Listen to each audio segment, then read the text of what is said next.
Welcome everybody, and thank you very much for joining us today for our basketball game on this fine Saturday afternoon. I'm here, my name is John, and I have Spencer with me right now, and Absolutely. we are working with the stream. We're technicians with that, so we hope that you guys have a enjoyable stream today. Right now our quality seems like we're doing great and we're having fine connection, so it should be good.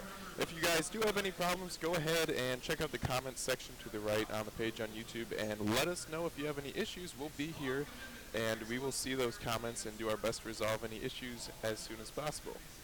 So joining us today to commentate for you guys, we have Mr. Rodewald and Mr. Botero, and they usually make a great team, and we'll see if they continue that today.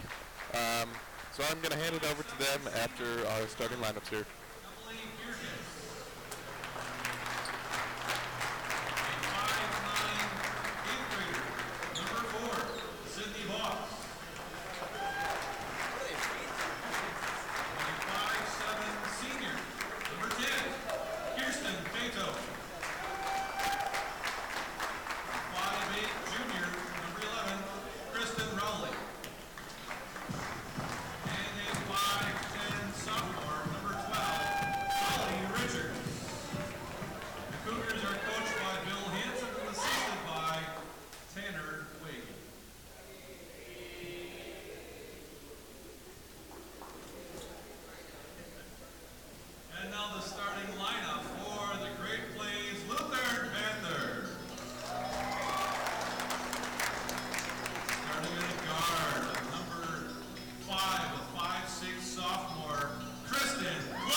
And good afternoon, folks.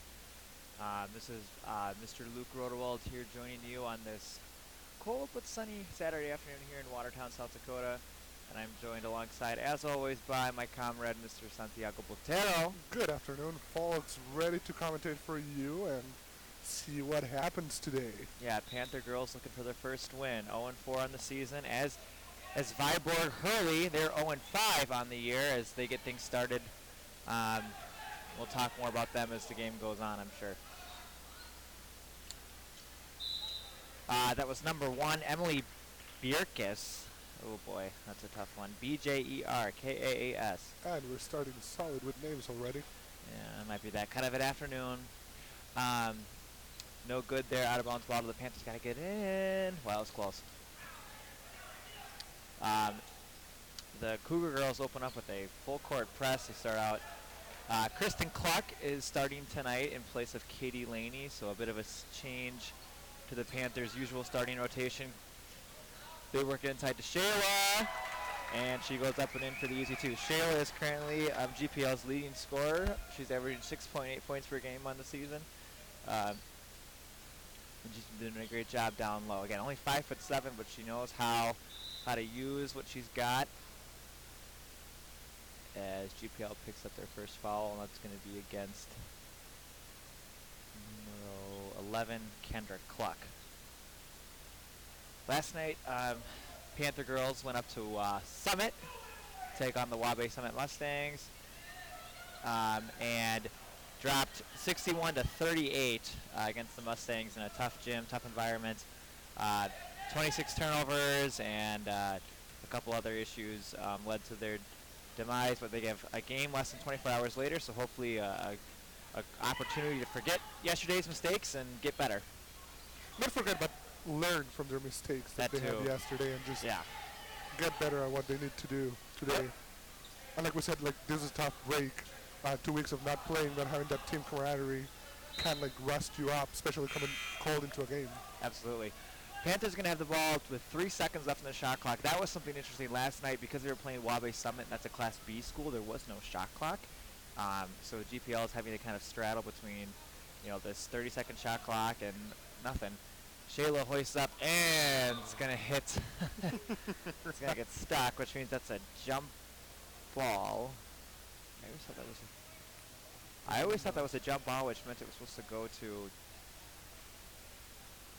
Okay. They're going to give it over to the Cougars. Yeah, I thought it was white ball, and they're signaling that they're going to switch that up, and it's going to be out of bounds GPL. I thought that should have stayed with the Panthers, but no such days.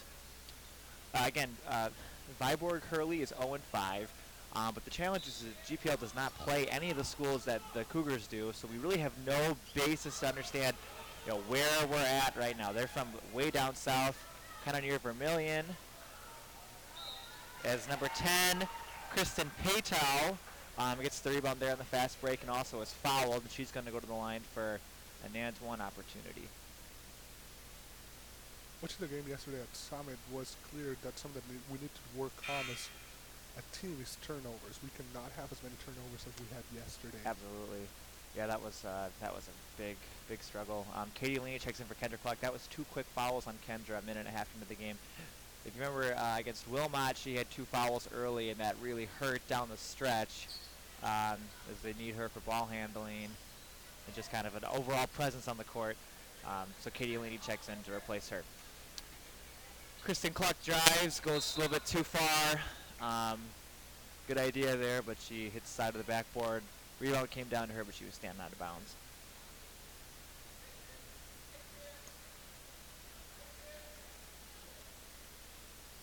As always, Coach Mike Hogley very, very into the game and very coaching the girls at all times, telling them what to do and what they need to be working on. Number 4, Sydney Voss, an 8th grader. Don't see too many of those. Hits the jumper for the Cougars, and that puts them up 4-2. This is gonna be interesting. We got a full court press here going by the Cougars, and if there's been one thing that GPL has struggled with, there's a couple of things, but if there's one thing particularly that stands out, it's sometimes is ball handling and maintaining composure when teams apply, a bit of press here. And as you see there, almost a turnover. Katie Laney comes up with it though and drives, can't finish though, and the rebound comes down to be knocked off. I think it was Sydney Reinhardt's foot there, out of bounds. So this is going to be the challenge, especially with Kendra on the bench right now, is that GPL is going to have to be able to break this press and not turn it over, because as you were saying, Mr. Botero, that has been an issue so far. Cougars swing it over, look down low, and it results in a turnover. Kristen Clark takes it away.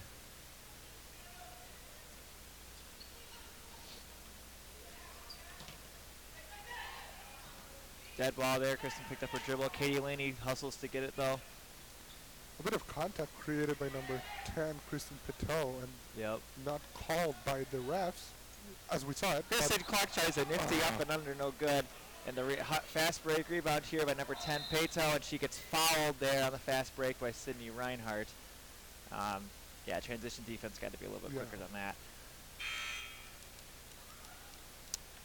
As we said, this is a Saturday game. This game was scheduled just a couple of weeks ago. Both teams realized they only had 19 games, and South Dakota rules say you can have up to 20 games. So we were calling around, and sure enough, Viborg Hurley didn't have 20 games. Said, "You want to come up and play?" And they said, "Sure."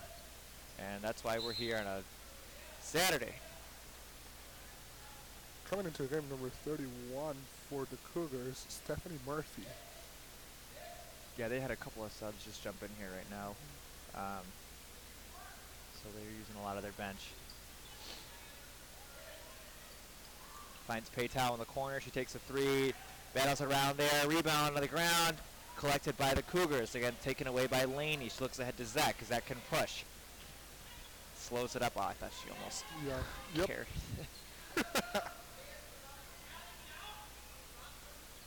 And the Cougars creating a very, very good zone defense. Yeah.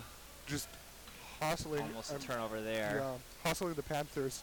The Panthers not being able to. Reagan drives, uses the glass and scores. Good awareness there by Reagan. And I swallow my words.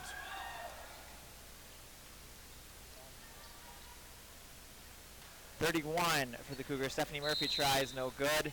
And the rebound comes down to, I don't know, she's not listed 32 on their roster, so I'm not sure who that is. There's a 23 listed, but not a 32, so I don't know. The Sheikah down the rebound though, but it was a jump ball. Possession arrow pointing back towards the Panthers. And Kristen Jenstead into the game, along with Erica Gosh for the first time. Looked like a travel. And Shayla hit it for 2 points. She hits it to Shayla, and she finishes down low. This is ever so little. Shayla being like the lead scorer for Great Plains. And being most of the physicality that the team has. Yeah, she works.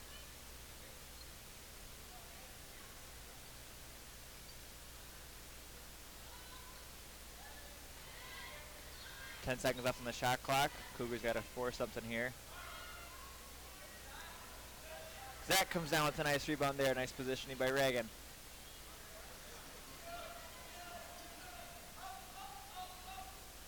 Kristen Jenstead handling point guard opportunity, gives it over to Katie Laney, swings to Zach in the corner. She's going to try a three. Looks like that was blocked, or at least had her shot altered. Nice heads-up play by Erica Gosh. Get over to Katie Laney, who shoots and misses everything. Reagan Zach trying to save it. Nice hustle there, but hits the back of the hoop and it goes out of bounds for the Cougars. Sydney Peterson into the game for the first time tonight, replacing Shayla Masenberg. Sydney had a good game last night. She had 8 points, which is a season high for her. So we'll see if she can continue, given the Panthers' productive minutes. It's a careless turnover there by the Cougars, results in a Panther opportunity for the Panthers here. Opposite Panther first down. What I'm talking about. Yeah, I know, seriously.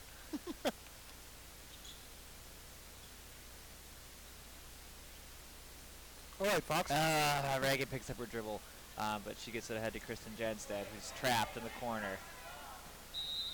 And that was 10 seconds. Panthers did not get the ball up court fast enough, which means it's going to be a turnover. This is a slow first quarter. Yes. Um, All right, folks, and if you're watching at home, please remember to comment and subscribe to the channel. We would love to hear from you. Tell us how you're doing. Yeah, see where you guys are watching, listening in from.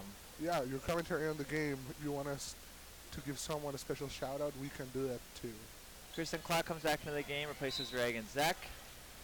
And a pass deflection there, knocks out of bounds. Ball will stay with the Cougars. They're doing kind of almost like a platoon subbing system here. Line change, 4 in, 4 out. We'll see. That second lineup didn't look as strong as the first one.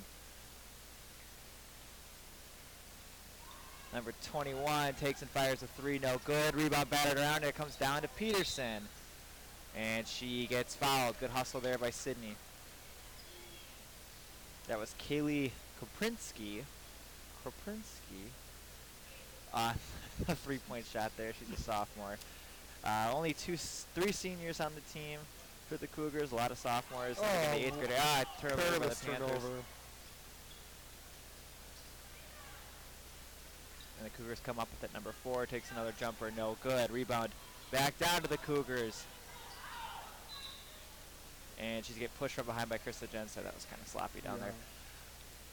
So a really choppy first quarter of action. That's why we only after it seems like it's been a lot longer. We still got 2.5 minutes left to play in this first quarter. As a fact, so far a little bit of sloppiness coming from the Panthers, just getting very flustered down in the defense and not finding the rhythm. Yep. And good rebound there by Laney. And she gives it up to Kristen Cluck. Again, Kendra Cluck on the sideline now with 2 fouls. My guess is she'll stay there at least until the second quarter starts. Yeah.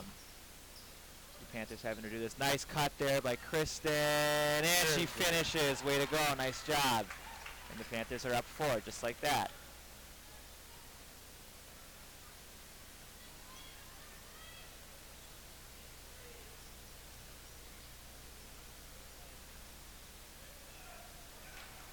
Very Erica strong. Gosh muscles a steal there, takes it away from number 10. And Kristen Clark takes the ball down for the Panthers.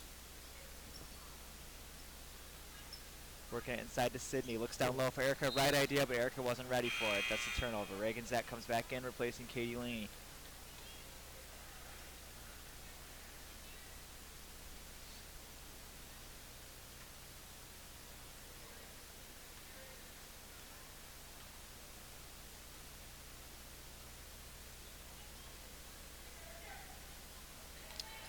Another, oh, I thought it was going to be a turnover, but number 12, Holly Richards, is able to finish it for the Cougars. It's got the lead down to 2 with 1 minute and 10 seconds left in this first quarter. Kristen Clark once again handling point guard for the Panthers. She gets trapped there, hands it off to Kristen Janstad. Close. Timeout called by Coach Haugley. That was, you could tell there was kind of a bit of a broken system there. Okay, so with exactly a minute left in the first quarter, Panthers are on top, 8-6, led by 4 points from Shayla, 2 from Reagan, and 2 from Kristen Cluck. Again, a kind of a choppy start to the game. Both teams look a little bit flat out of the gate, but kudos to the Panthers for making things happen on the offensive end. Yeah, I mean, like you said, it's a choppy game. It's a very sloppy game. Like, it's been a little bit of a sloppy game for both teams. Mm-hmm. Not finding a rhythm, not trying. I don't know. It's been really slow so far. We'll see if pace doesn't pick up here as both teams get a little bit more comfortable as the game goes on, as both teams break out of the timeout. Now Panthers have this is about the middle of a hectic 5 days of basketball. Tomorrow they have off because it's Sunday, of course, but Monday night they're going to be playing Redfield Dolan right here, and then on Tuesday they take on Esteline here as well. Kristen Jenstad cuts and fumbles it away, but Sydney Peterson there to pick up the points. Look what I found. She had a couple of those last night too. Right place, right time. And the Panthers go back up 4. 45 seconds left in the first quarter. Which at some point... Pato drives in the lane, no good. Rebound comes back down. Reagan Zach comes up with it though. Holds it up, gives it to Kristen Cluck. It's a good defense there by the Panthers. They've been scrappy. They haven't let the Cougars get really anything going on offense so far.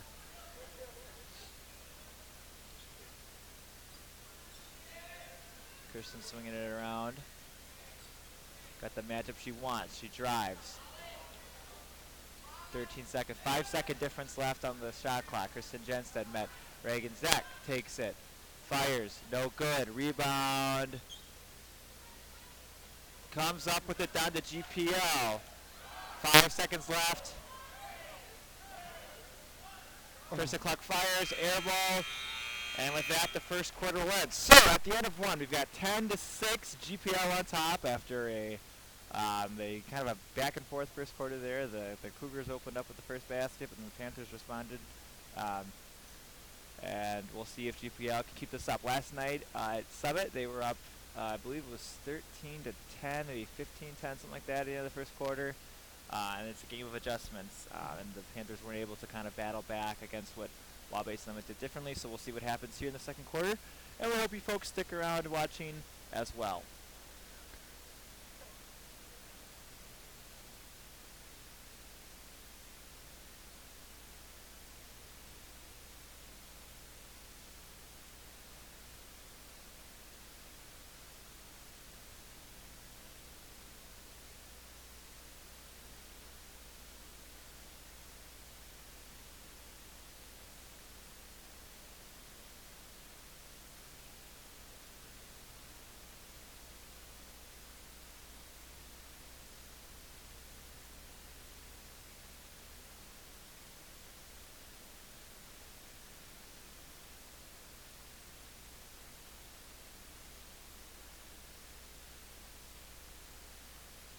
And we're back. Second quarter underway here in Watertown.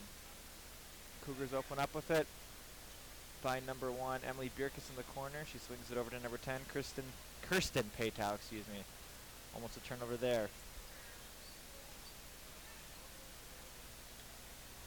Cougars working around.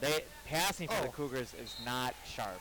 A lot of these are very, very telegraphed, slow, pretty dramatic. Step down from some of the competition Panthers have been seeing in the past. And I think the Panthers are adapting to that, as you could see, almost creating a turnover. almost a turnover there as well. Number 4 takes a shot, airballs it, no good, and that's going to go back down to GPL. I thought the ref was going to say it was off of Shayla.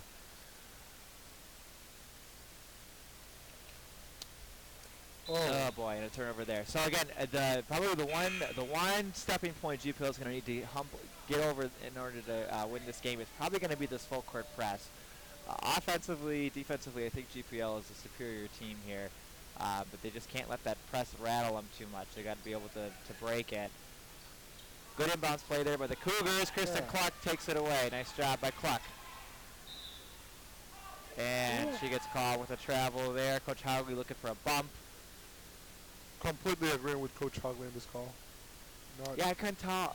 Yeah, it looks like she probably got bumped. She fell down on her back. It usually doesn't just happen out of thin air. Yeah, like gravity. Maybe the floor slipped. Yeah. Yeah.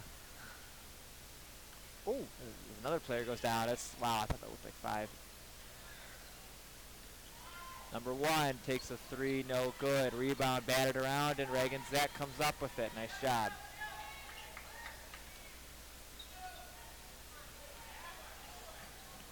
Once again, Kristen Cluck handling point guard. She did a nice job last night against the Wabe Summit press. Kendra forces. Wow, that was something I wouldn't see coming in. Forces up something, and that drops.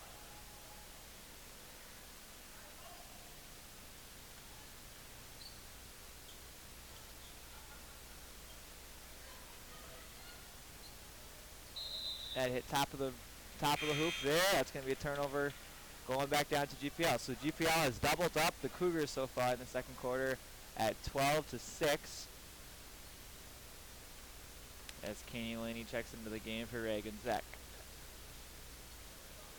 Nice job by Kendra to break the press. She's got nothing but daylight ahead of hers. Turnover there. Sydney Reinhardt wasn't ready for that.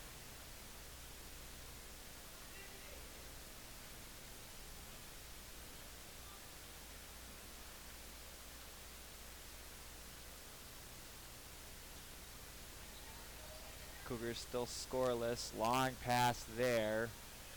Pato backing up down on Reinhardt. Oh, and she draws foul against Sydney Reinhardt. And she's going to go to the line for 2. Based on what I've seen so far, it looks like number 10, Pato's definitely their best player, it looks like. And it seems like she's the one through most of their offense is going to have to go through. She can't capitalize. I think they're 0 for 3 on free throws now so far. Are they 0 for 5 maybe, actually? Yeah.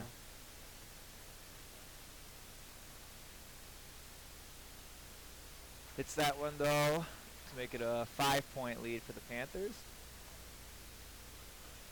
They're just trying to inbound. There we go.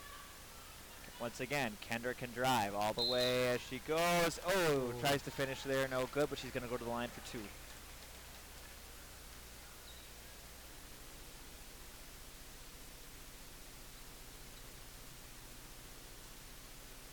That foul was against number 11, Kirsten Rowley. That's her first foul. Their 4th. GPL's got 5. Kendra misses that first free throw there. And Sydney Peterson checks in for Shayla. Kristen Jensett also coming back into the game, and she's going to replace Kristen Cluck. Kristen Clark being like a pivotal player right now, especially in the second quarter, creating a lot of turnovers. Great plays coming in. Kendra leaves the second one short. Rebound, bat around, and the Cougars come up with it.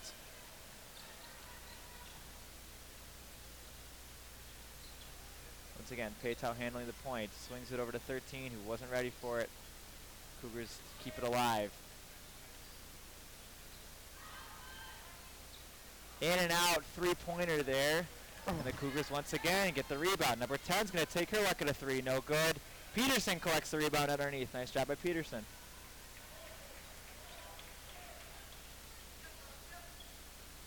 Kendra taking over point guard duties for the GPL. She drives and turns it over. A little bit out of control there.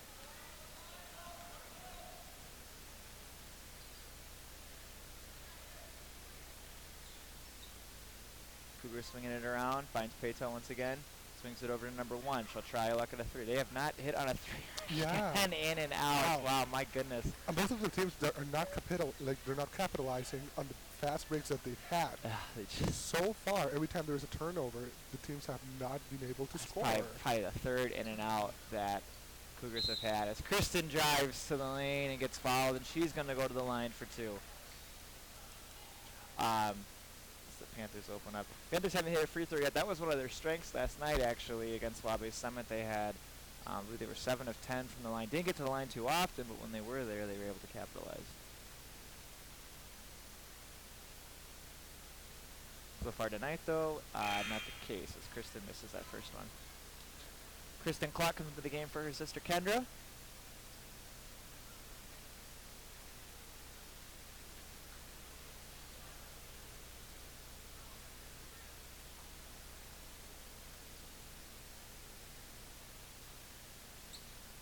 And also misses the second one, so GPL opens up at least over 4. I think I might have missed one too. Cougars push the ball ahead. Number 4 pumps, drives, has her pass picked off there by Katie, and it should be a jump ball going back down to the Panthers. Nice job. Boy, every time the Cougars try to go inside, that's been no man's land in there for them. As soon as they put it on the ground, all the Panther hands get down low and take it away. Once again, full court press. Kristen Clark gets out ahead of it though. Also, and when the Cougars decides to slow it down. When the Cougars try to come from the outside, have had no luck either. Yeah. It's just not been a good. Not good offense for them so far. Kristen Jensen, top of the key for the Panthers. Met there by number 4, Sydney Voss. Goes in between 2 defenders, nothing there. Katie Laney drives, fires an awkward-looking shot there. The rebound, batted around there, off Erica Gosh, and going back down. You have to commend the hustle that Erica Gosh just had, though. And the hustle that she had before also in the inbound. Just trying to keep the ball alive, trying to make something happen, because right now it's a 5-point lead, but it's anyone's game. Oh, yeah. I mean, again, you think a couple of these threes would drop for the Cougars, it'd be a different story right now. And good anticipation there by Kristen Cluck. She's going to push. Oh, and a travel there. Just a little bit. But as you said, Mr. Rodewald, the passes have been really slow, really dramatic, really telegraphed. It's just not. GPL's able to on defense, been able to get every single stop they're looking for so far. It's just you'd like to see them be able to extend this lead a little bit to make it not such a close game.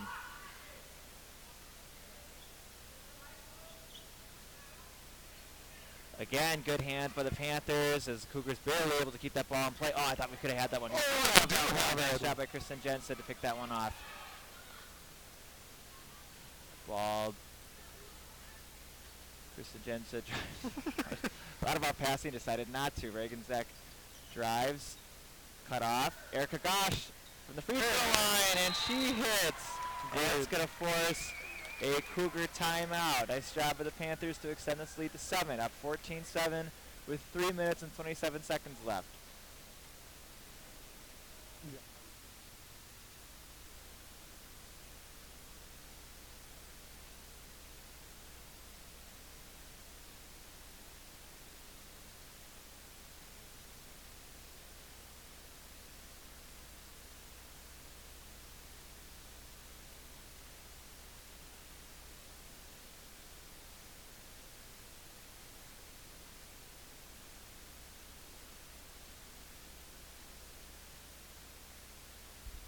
So a quick timeout called there by the Cougars as they come out of the timeout right away.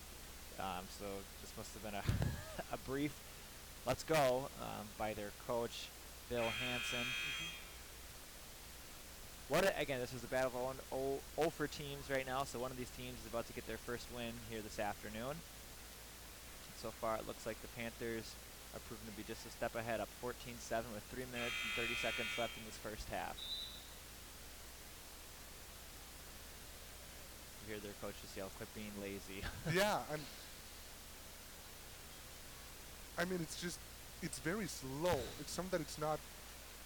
And I'm not sure what that was. Just again, just a miscommunication.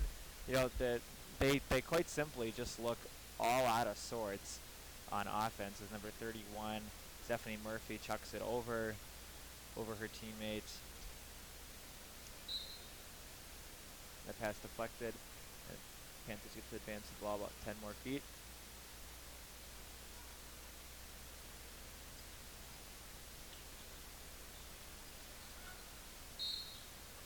And it looks like Erica, or one of the two, Erica or Sydney, were on the line. So a turnover for the Panthers.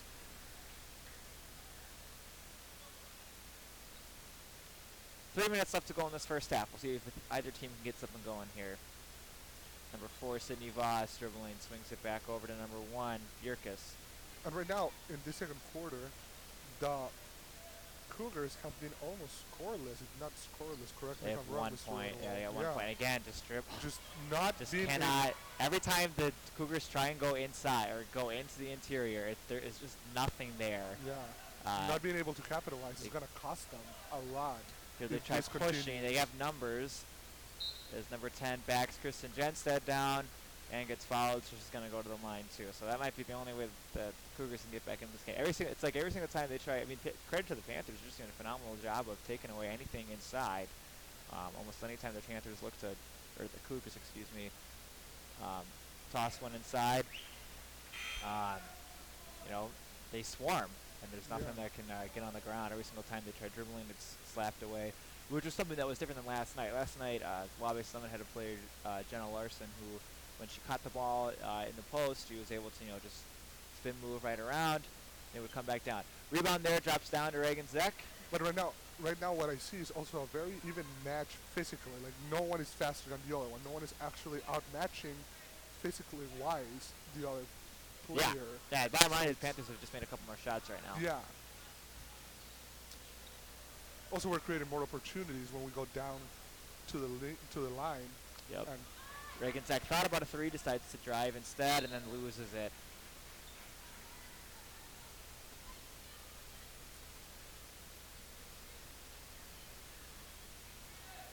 And the ball back down to the Cougars. 2 minutes left to go in this first half. Again, you can hear their coach yelling, "Don't force it, don't force it," as again another jump ball.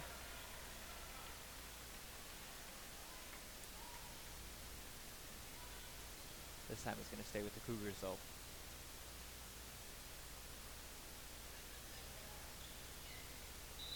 Number 11 gets position there on the inside, and it was Kirsten Rowley, excuse me, and Shayla Masonberg follows her from behind. She's going to go to the line.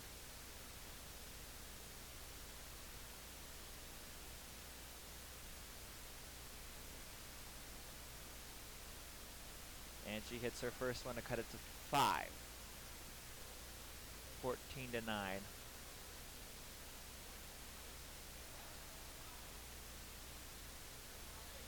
And she hits both, man. It's a 4-point game now for GPL on top. Again, full court press here by the Cougars, and Katie picks up her dribble, results in a turnover. And number 4, Sydney Voss, goes right to the rack and scores. I know the Sounders one position. I guess this GPL is going to want to take a timeout here. Maybe not. As they break it, see if Katie Laney can control it here. Find Shayla, and she finishes. Nice job. Good look there by Katie to find her, and an even better job by Shayla to finish it. Yeah, great pass move, like just great play created by the great players right now. Yeah, it's like every single time. It's like, oh, wow, that's a foul. Yeah. Reagan Zek picked up her dribble there. Number 4, Sydney Voss couldn't stop, and so it just barrels right over her, and that's going to be the 16th foul on Cougars, and it's also the 3rd on Voss, so she's going to have to be subbed out. She's been one of their better players, so that helps the Panthers too as they open up an inbound play here. Number 12, Foley Richards, coming into the game.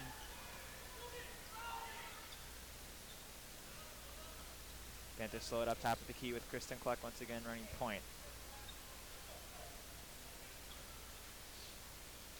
Fumbled exchange there. Now number 11's got full court ahead of her. Kayleen is going to have to try and foul. Doesn't foul, but she misses the bunny. But her teammate there, number 10, Kristen Paytow, is there to once again cut it to 2. Panthers up 2 with 50 seconds left in this first half. Oh, I'm not gonna call the 5-second rule. no, timeout. Before they were going to call the 5-second rule. I was counting in my head. I'm like, no. Panthers having trouble getting the ball inbounds. Also on the inbound down there too.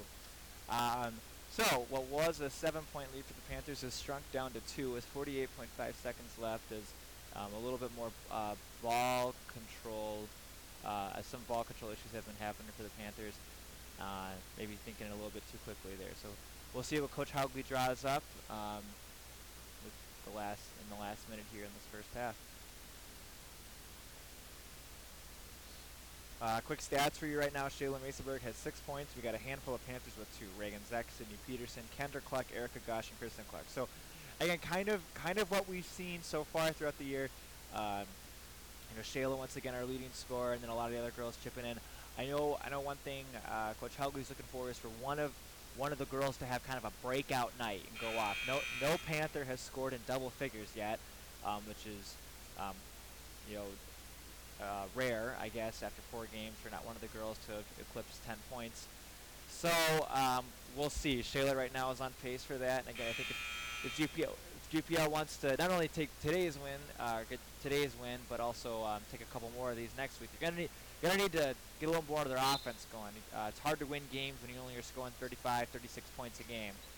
Just puts a ton of pressure on your defense in order to do that. Nice job by Kristen Clark to find Katie Laney up ahead. She finds Shayla Masonberg. A little bit of contact. Rebound collected by the Cougars, and their coach calls timeout. I thought it was going to be a jump ball. We should have kept it with the Panthers, so I guess a good call there by their coach.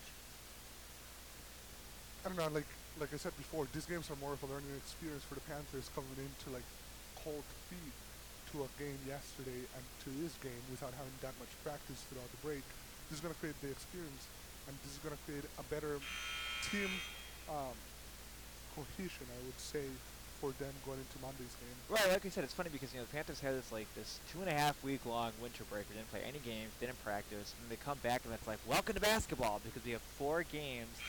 4 games all at once. So if you took the winter break off and you said, I'm not going to work on my game, I'm just going to eat Christmas ham and watch Netflix, Hallmark movies or whatever, that is going to cost you. That would, you're in for a rude awakening. Number 10 takes a 3, and hits top. And the Cougars not having a good time shooting. We've had a lot of teams come here this year so far and have issues with the top of our hoop. It's, with the way the apparatus is down there for GPL, if it hits rim and bounces up high, it's oftentimes it's going to hit one of the poles there. Maybe a little bit of home advantage. I don't know. Let us know in the live comments section what do you that think? we have. Ball tipped there by number 32, who again I don't have her name, so you just have to mystery. But it will stay with the Panthers. 20 seconds left. Shot clock turned off. Finds Shayla down low. Coach says go. Finds Erica down low. Nice left-hander there by Erica. That was nifty. Panthers go up 4. 10 seconds left. And if you try to make the 3, hopefully we create the same. And jump ball. Jump ball opportunity for the Panthers. 5 seconds left to see. They're going to have the ball down low. If they can push something up, see if they can quick run something here and see if they can add on to this lead before going into the break at half. The defense there by the Cougars, though, to chip another second off the clock. Now it's 4.3 seconds left as the Panthers look to try and get the ball down the court. As number 21 comes into the game for number 11. I guess she probably got some foul trouble or something like that, so they just want to make sure she doesn't pick up a quick dump foul here. Reagan chucks a full court pass. Amazing play by the Panthers. That was cool. Reagan Zek making a full football throw. Yeah. To Shayla Masonberg, and Shayla Masonberg creating the space to make that 2 very, very clutch. Yeah, that was cool. Yeah. So, at the end of the first half, Panthers go into the locker room with a 20-14 lead over the Viborg Hurley Cougars. It was a relatively sluggish first half by both teams until the end of really the last couple of minutes here when both teams picked up the scoring a little bit. Shayla Masonberg with 8 points, Erica Gosh with 4, then a handful of Panthers with 2. And we'll see what the second half brings. Stay tuned.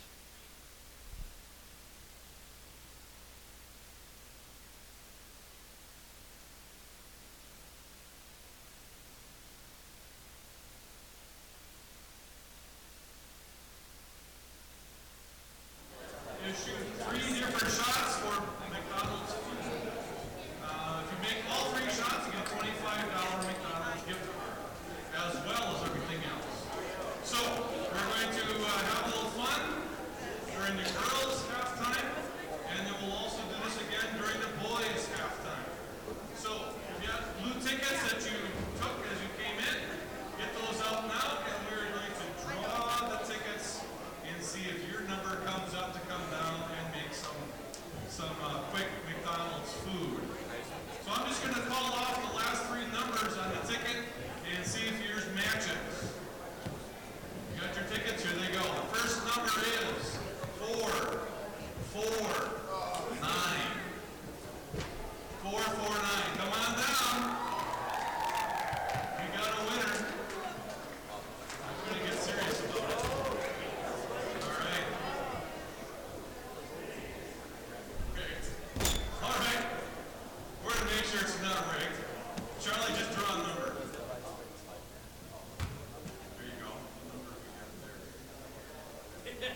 Downing monster. No, I'll chug it like that.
And we are back.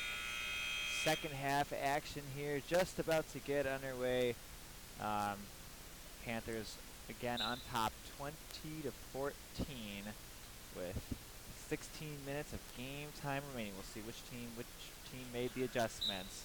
If you're just joining us, people, we've had a very slow game scoring-wise, and as a little bit of a recap, the Cougars not having good luck creating opportunities offensively. The Panthers doing a great job defensively, almost peaking every single time.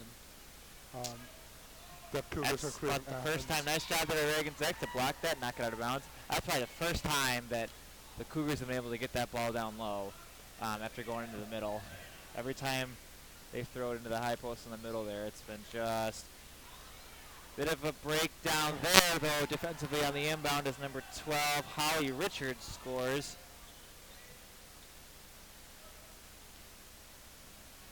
And Kendra Cluck looking to push. Kendra didn't play a whole lot in the first half due to some foul trouble. We'll see if she can get more minutes here the second time around. Pass there, almost picked off, but Sydney Reinhardt comes down with it, and then she has that picked off by herself. Again, oh wow, they missed. Number 10, Kristen Patel misses the super easy fast break opportunity there. The rebound comes down to the Panthers. Dodge a bullet. And the Cougars creating a little bit more of a fast break And pace. another turnover there. Turnovers. Talk about keys to the game. You want to limit them. Yeah. Yes, Wow. I say that. Number 1's going to try her luck at a 3. No good. Rebound batted around. And it'll be a jump ball. Possession going back down to the Panthers. So.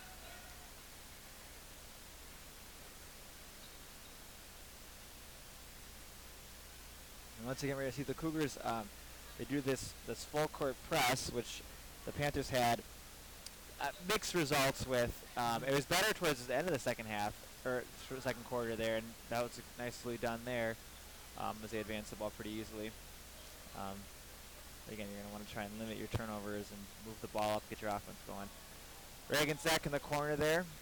Drives inside, finds Shayla, top of the key. Works inside to Kendra. Kendra backs up and kisses it off the glass for 2. Nice job by Kendra. Panthers go back up on top by 6. Unfortunately, we found out the name of number 32 for the Cougars. Her name is Nevaeh Ronke, and she joins the court. Number 4, Sydney Vossi, 8th grader, hits a 3 to cut it to a 3-point lead for GPL. Once again, full court press and play here. Sydney Reinhardt finds it in the middle. Gotta get it. There you go. Just dribbling across. Don't even worry. I think we only had one 10-second violation called against us that first half. Yeah. Kristen Clark doing a nice job, and I think she traveled there though. Just as I give her a compliment. She traveled there, took one too many steps. She has done a nice job though of breaking the pressure by the Cougars. Right there, just had too many ideas.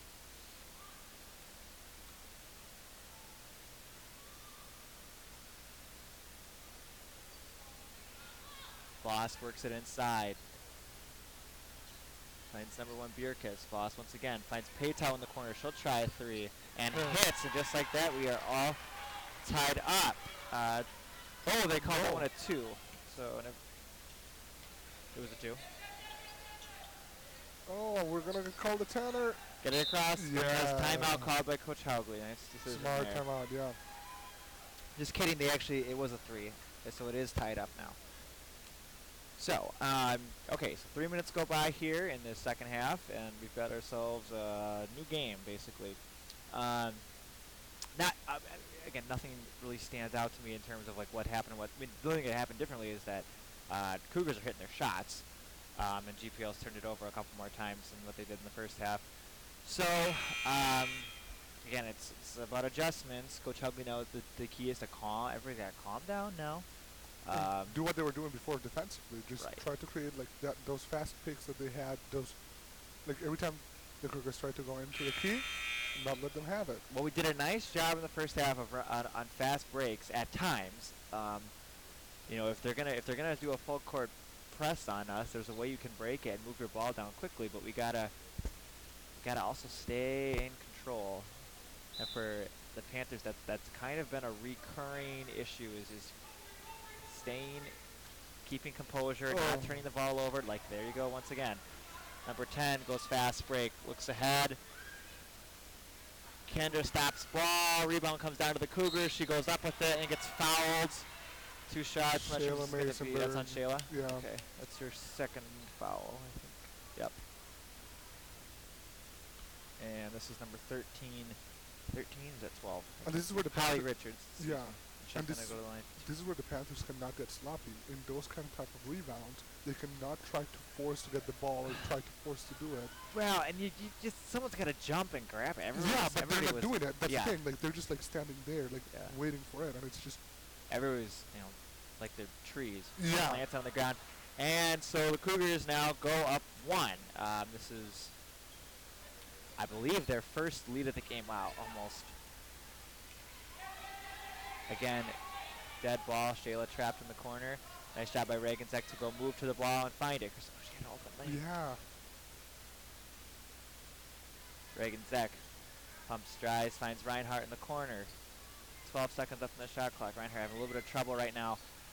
Nice shot by Shayla though to collect the goal. She Put it up, capitalizes. and with that, Shayla Maceberg scores her 10th point. That is the first GPL Panther this year to go into double figures. So nice shot by Shayla. Number 10 gonna try her luck at a 3, no good. But number 12 comes down with the rebound. Jump ball called, stays with the Cougars. Reinhardt coming down. Yeah, she a little bit slapped down hard, holding the back of her head there, Yeah. or neck maybe. Subs into the game, Katie Laney and Kristen Jensted, and Erica Gosh replacing Reagan, Kendra, and Sydney.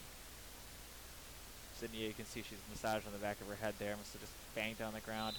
She banged it against Kristen Jensted's shin, actually. What? Kristen Jen? Kristen Kristen Clark, Clark. sorry. Oh boy, and again, just a miscommunication there. Things that we cannot have. Simple as that. Those types of... Yeah, the inbounds play working a little bit too well for Shayla. Take it herself, why not? Oh boy, but she can't finish it. And Gosh goes flying. foul called against the Panthers.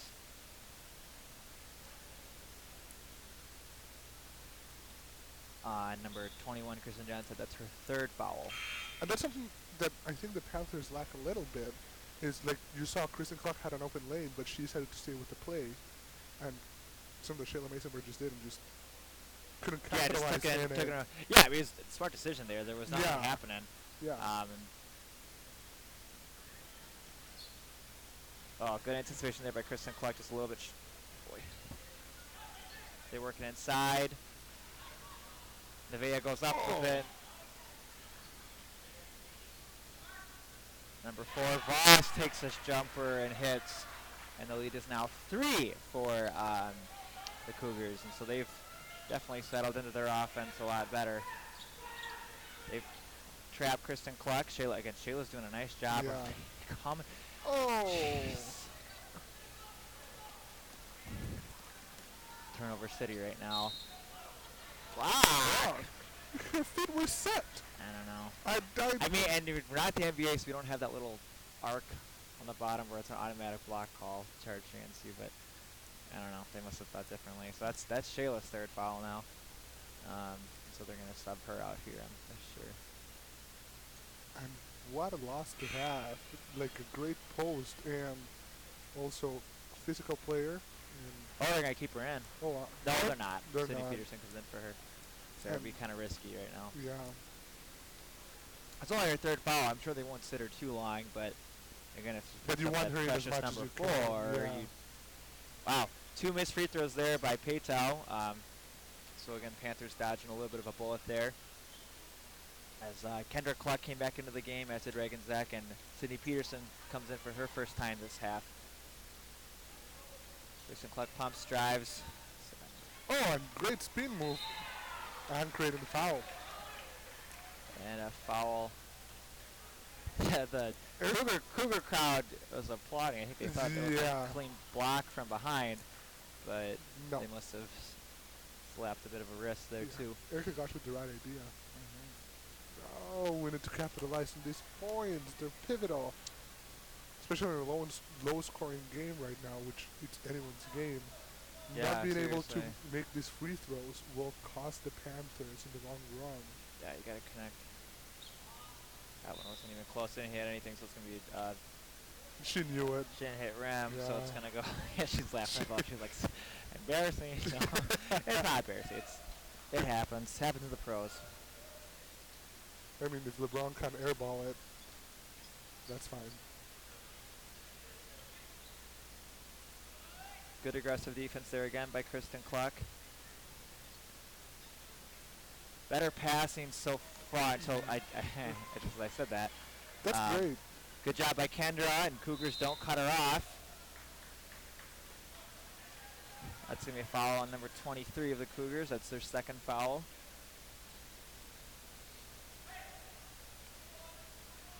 Call on the ground, so no free throws. Panthers inbounding the ball here. Find Kristen Clark, top of the key. Just over 2 minutes left to go. Right idea. Yeah, right idea. Just just Peterson, happened a little bit too late. yeah. Sydney Peterson wasn't ready for it anymore. So another turnover by GPL.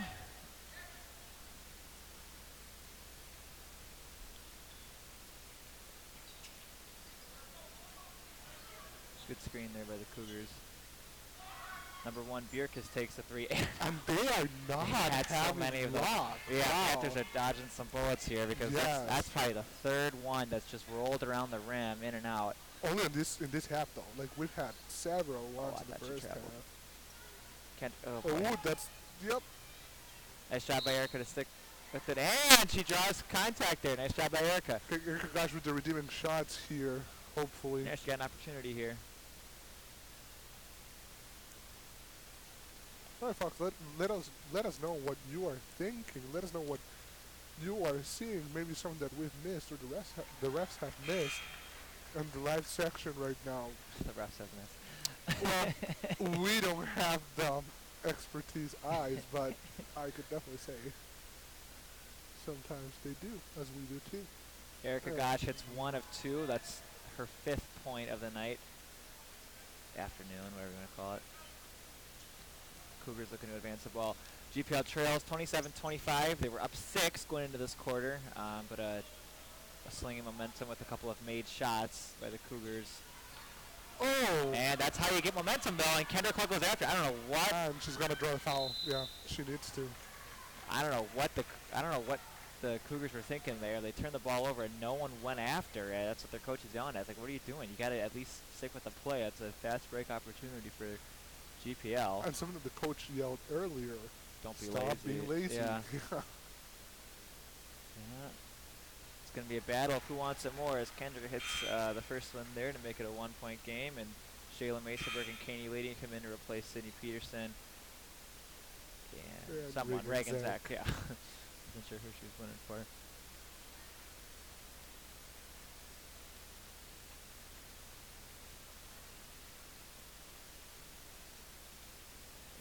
And second one drops down, rebounds, fought over by both Erica and number 23 of the Cougars, and it stays down here.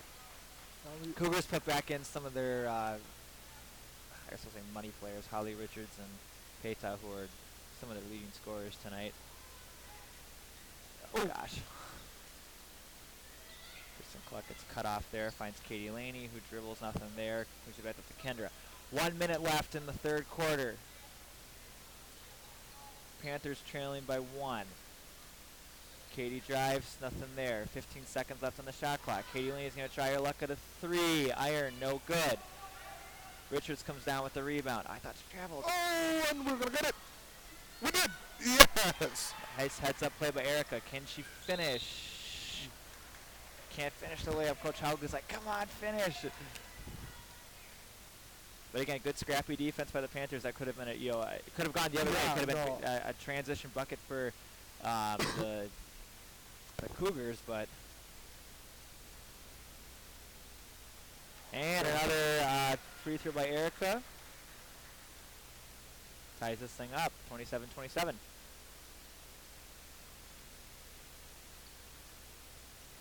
Yeah. Second one.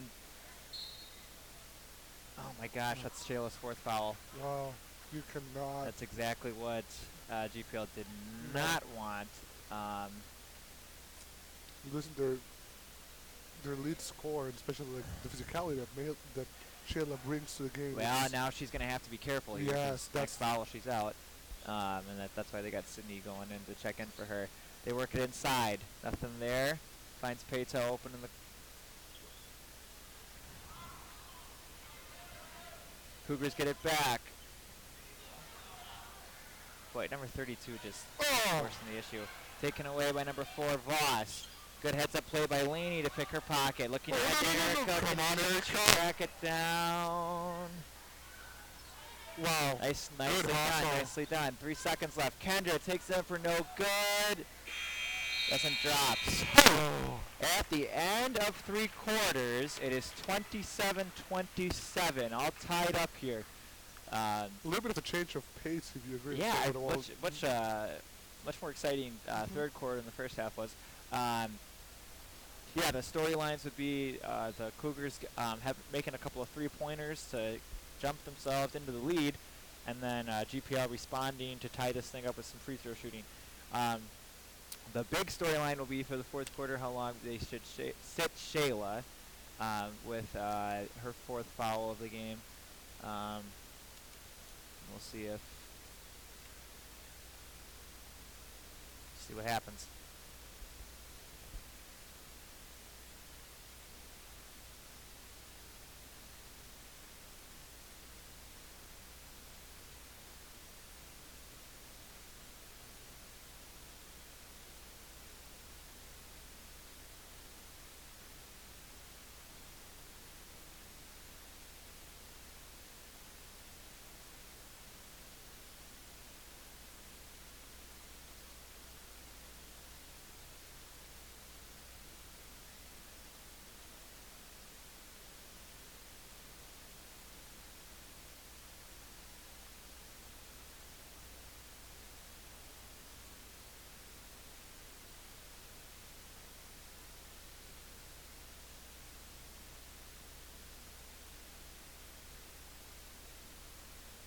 Fourth quarter out of bounds. Cougar ball. All tied up, 27-27.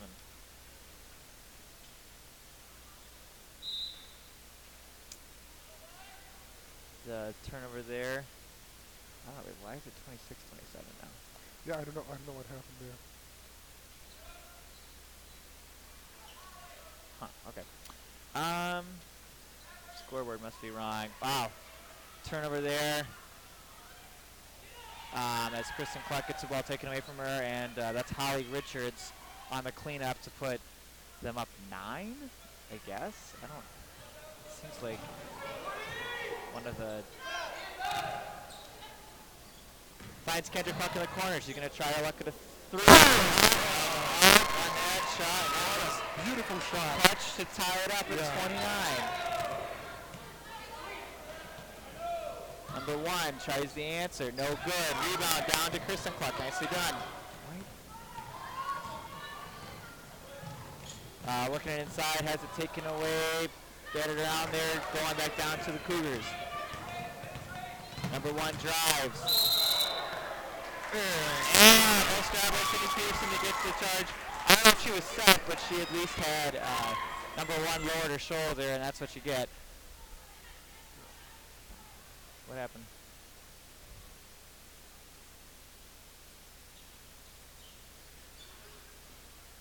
Again, full court press like we've seen so far from nicely broken. Oh boy. Sydney Peterson just thinking a little bit too far ahead of herself. 29-29.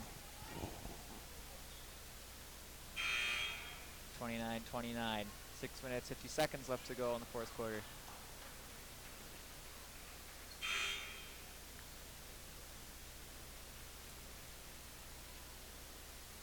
Scoring for the Panthers so far mainly done by 3 figures. Shayla Mesaberg has 10, Kendra Cluck has 8, and Erica Gosh has 6. Other than that, we got a handful of girls with 2. But as we said, Shayla Mesaberg currently on the bench right now, so someone else is going to have to pick up the scoring load as Kendra hit that 3. Nice rebound there by... You cannot do it. This is what the Panthers cannot do. Just create these types of turnovers that capitalize for another team. That was easy bucket for Paytow. Again, just miscommunication there. Kendra looking to drive. She's got a clear path to the basket if she can. Nicely done by Kristen to track down that. And a foul called against Holly Richards. Oh, that was a quick change of events there. Yes.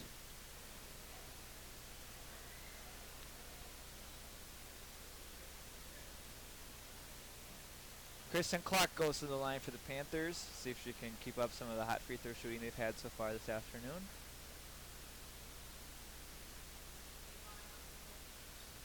It's a 1-on-1 opportunity, so no good there. Comes down. Careless turnover by the Cougars to chuck that one right out of bounds at Coach Haugley. Sydney Reinhardt replaced by Erica Gosh.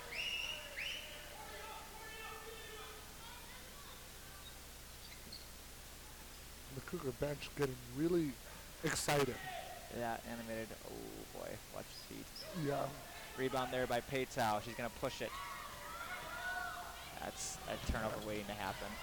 And as calling it, and Good heads up play. Can Sydney finish? She can't finish, but she gets fouled. I know. Coach Holly wants it again. Like, just finish the layup, please. well, no, she was sorry. I think it got touched. The ball got touched at the end. Yeah. But when it's that point blank, you hope you can absorb a little bit of contact. Yeah. So Sydney's got to go to the line.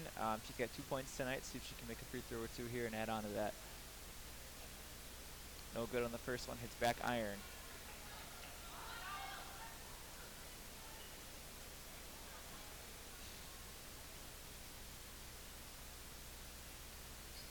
And hits the second one. Nicely done. That makes it a 1-point game. 31-30. Number 10 pumps, drives. No good. Rebound down and a push from behind. Nicely done. That'll send Kendra to the line. Again, yeah, Viborg Hurley is that's their 8th foul, so it's bonus until the end of the game now for GPL. And GPL's only got 4, so they got fouls to burn.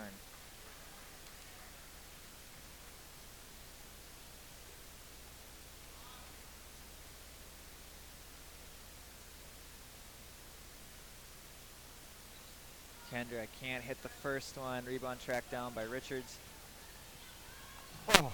Wow, almost picked off there. Yeah, very good read by Kristen I don't know why Clark. they are pushing the ball as much as they are. Yeah, they have time, and it's only the 3rd quarter.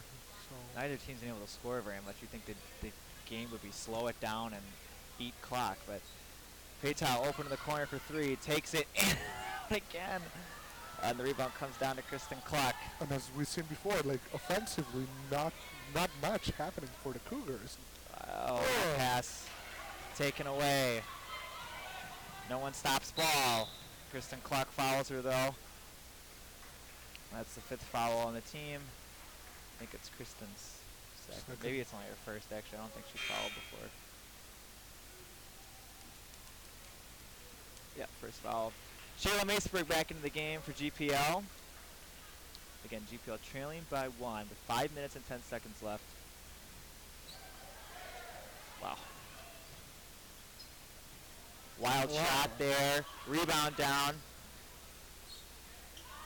Richards takes the jump shot and hits. That's her first basket of the night.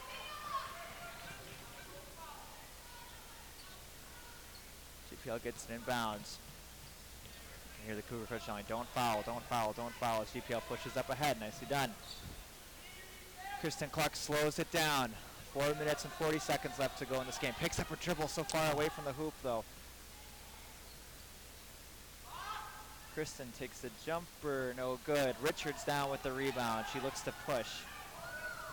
She's got nothing but basket up ahead of her. And Shayla's got it. Stop ball. Wow, Shayla's. All right, GPL lucky there. They didn't get called for a foul there. yeah.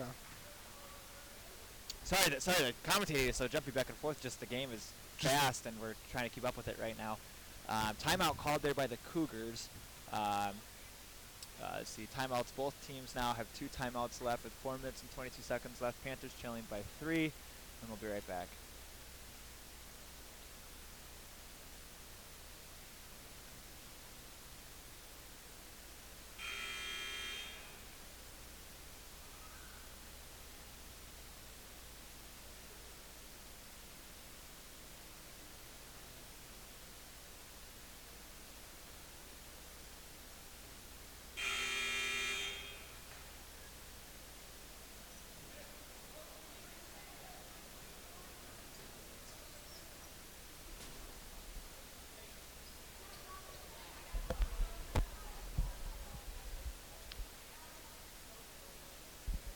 All right, and we're back. Cougars inbounding the ball underneath the hoop. Just to give a couple of other players a little bit of a breather here. I think they're still. What I'm confused about is the score as it is right now still reflects GPL losing a point at one point. Yes. It was 27-27, and then all of a sudden it was 27-26 as the 4th quarter started. And I'm not sure. Must have been maybe they called a 3 on something that was actually a 2. Maybe that. The only thing I think it was maybe the 3 by I don't know. I think they're going to make the 2. adjustment right now. Yeah, and GPL gets the extra point because that's what I had too. Yeah, we went 4 minutes with it being wrong. I didn't understand what was going on.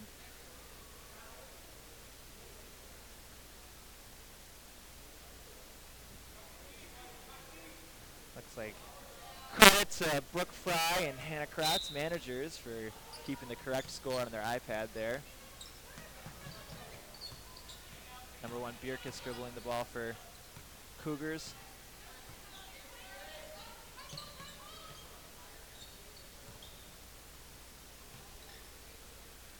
Oh. Swinging it around. Again, all perimeter stuff. Kristen Cluck goes for the steal.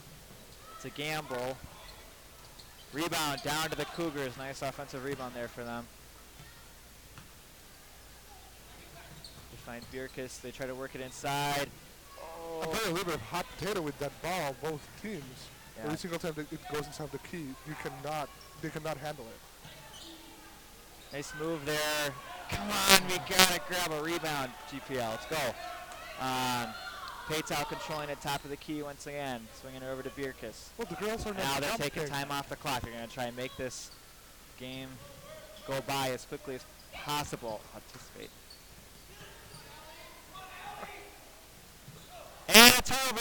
Erica Gosh pushing the ball. See if she can give it up to Kristen. Can she finish? Yes. Nicely done. They were creating that fast break, help GPL lots. And this is the game that they need to play. Like, Got to keep up the energy here. 3 minutes left, all tied up.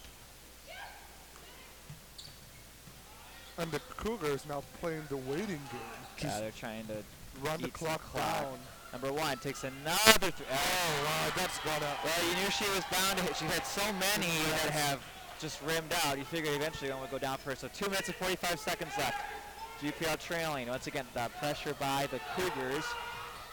No one's going to pick up Katie. She's going to take a jump shot. No good. Rebound down. Shayla, nicely done. Nicely done. Capitalizing. Finishing through a little bit of contact there to make it a 1-point game. 36-35. Under 2.5 minutes left to play. Oh. Risky move by Kristen Clark right there, coming from behind. And that's foul number 5 on Shayla. Shayla goes out. Paytal pump faked and drove into the lane. Shayla got called for the contact. And a full timeout looks like it's going to be called by... What's happening? I think he called... Did we call a timeout? I don't even know.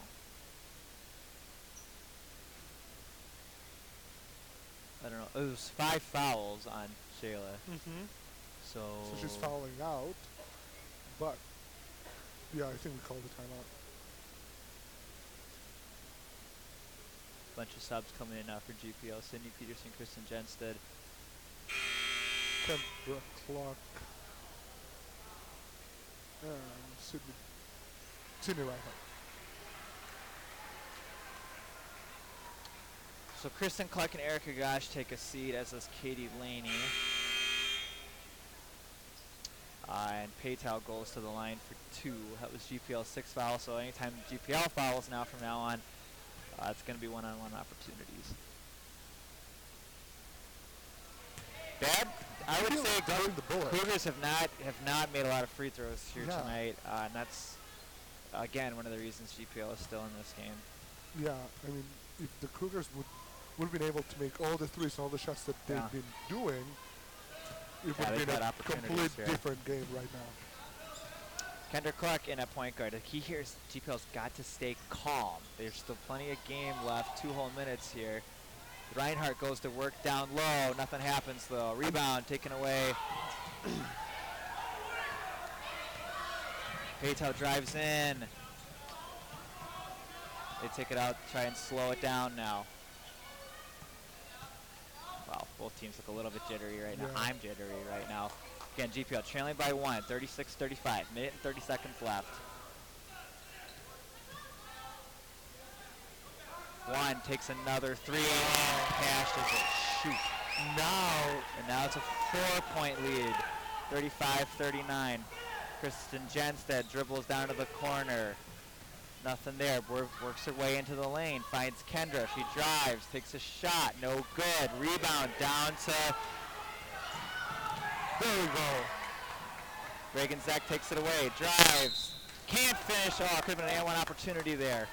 It's And this is frustration. what GPL needs to do right now. Like they know that the jumpers are not working for them. Trying to drive it in is going to create the opportunity for fouls. That means creating the opportunity for them to Okay, get points. they're taking a time. I don't understand what keeps happening here. Is he calling a timeout or what? Yeah, he must be. It has to be. Oh, that was 5 fouls. So again, they got to do the whole. Okay, I'm just trying to figure out what was. That's big. That's her 5th foul, and she's hit the 2 clutch threes for them here down the stretch. So if GPL is able to tie this thing up or take it into overtime, they're going to be missing one of their hot hands here at the end of the quarter. Yeah. I think their coach is saying, if we get a rebound, slow down, eat clock. Oh, do you have the 4 points over? Again, this is the first one.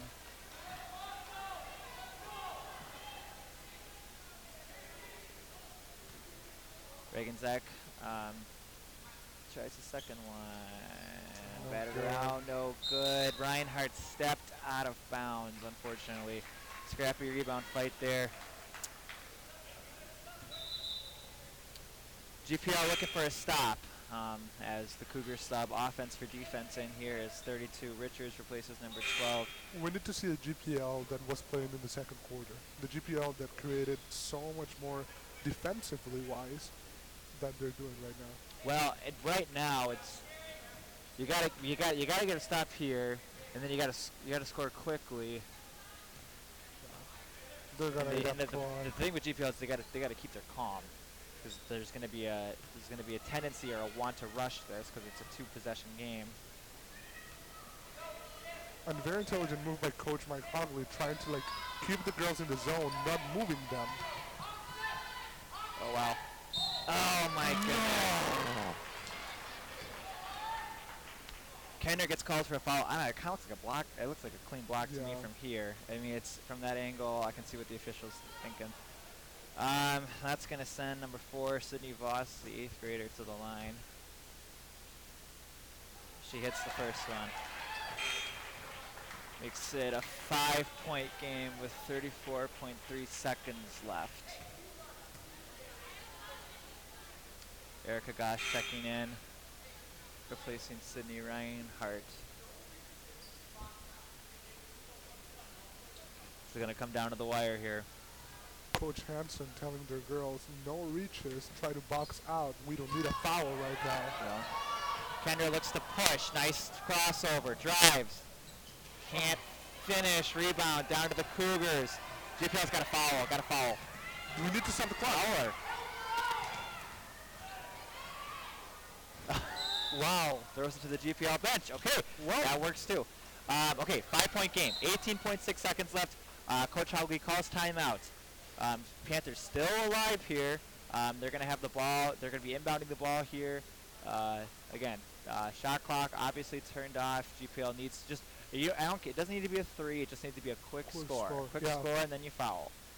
Or at least you apply a lot of pressure. Then they would have to inbound the ball. And if GPL is able to do what they just did right now, which is apply a little bit of heat, and that. creating that sloppy turnover. Yeah. Yeah, exactly. So, all right, we'll be right back.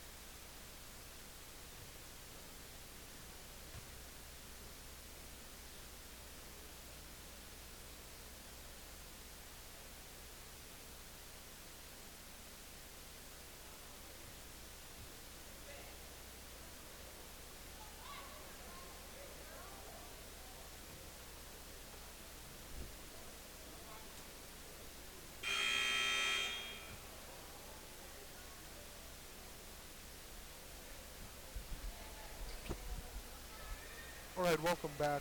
Back live, here we go. Watertown, South Dakota, 18.6 seconds left. GPL trailing 35-40. Reagan Zek to inbound the ball. Panthers needing a little bit of magic here to pull this one off. Let's see if they can do it. You got to score quickly. Can't take too long to set something up. Kendra Clark gets ball top of the key, takes the 3, fires. Shoot, hits top. No good, 9.6 seconds left. GPL has to look for the inbound steal, and the Cougars are going to call a timeout. So we'll be right back.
Welcome back, people.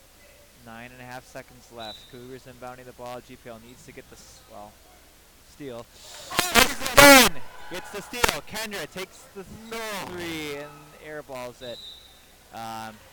They did. That was what they wanted. Just got to hit that, unfortunately. And the Cougars will hold it and escape with the win. Tough loss for GPL here. For a lot of the game, they looked to be in control. But the Cougars poured it on as the game went on. And so GPL will drop to 0-5 on the year. And Viborg, Hurley gets their first win on the season. They improved to 1-5. You know, the foul trouble with Shayla hurts. But I will give credit to, you know, some of our bigs, our subs, you know, Erica and Sydney and Sydney too. I mean, they battled, they got rebounds, just couldn't put in shots when we needed to down the stretch. And credit to, I mean, number one, Emily Burkus hit or Burkas, we're going to say it. Looks like it's Swedish. She hit some big shots for them down the stretch, and that proved to be a little bit just too much. 4 points at the end there turned into 5, and we just couldn't score quickly enough. And at the end of the game, it was a very sloppy game the first half. Second half, we picked up the pace. The Cougars picked up the pace too, and just not the outcome that the Panthers wanted, of course. And like we said before, those positions that we had in order to capitalize hurt us big time. And yeah. Player of the game, I'm going to say Shayla Mesaberg, again battling throughout foul trouble. But I'm going to say a co-player of the game to Erica Gosh, who did a really nice job for GPL down the stretch there. She put in some good free throws, a nifty left-hander. Very good hustle, man. Yeah, good hustle, grabbed a lot of rebounds, so she's developing into a nice player for GPL.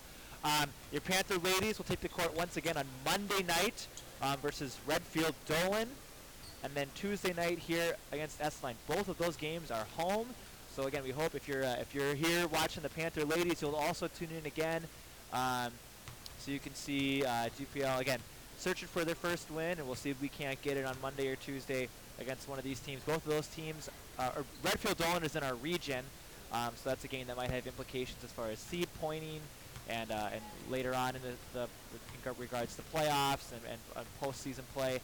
Playoffs, yeah. I guess you can call it a playoff. And then Esteline is a Class B team, but since it's here, I believe we're going to be using shot clock. So we'll see. Thanks for tuning in. And again, we got a doubleheader today. We got the guys' varsity game starting up in 20 minutes as soon as the clock gets going here and warm-ups get started. So stick around. Hope you join us. We'll see if the guys can improve to 4-1 on the season. So stay tuned. A lot of fun basketball coming your way here this afternoon from Watertown. We'll see you in a bit, folks.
Starting in the guard forward is senior number 14, Logan Hansen.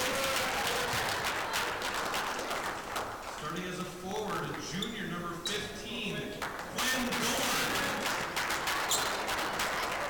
And also starting as a forward center, a junior number 21, Ryan Dorn.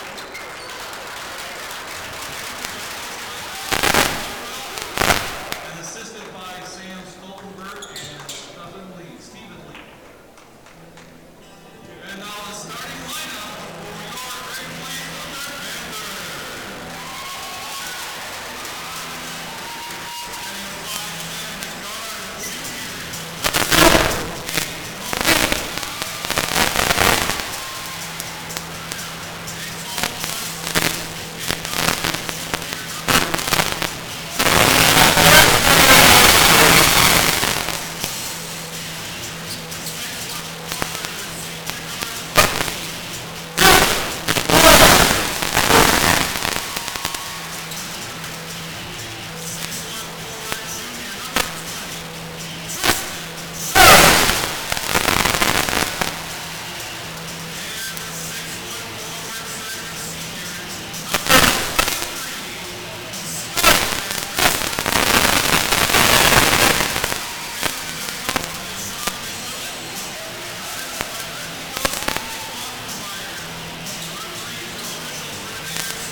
Hello.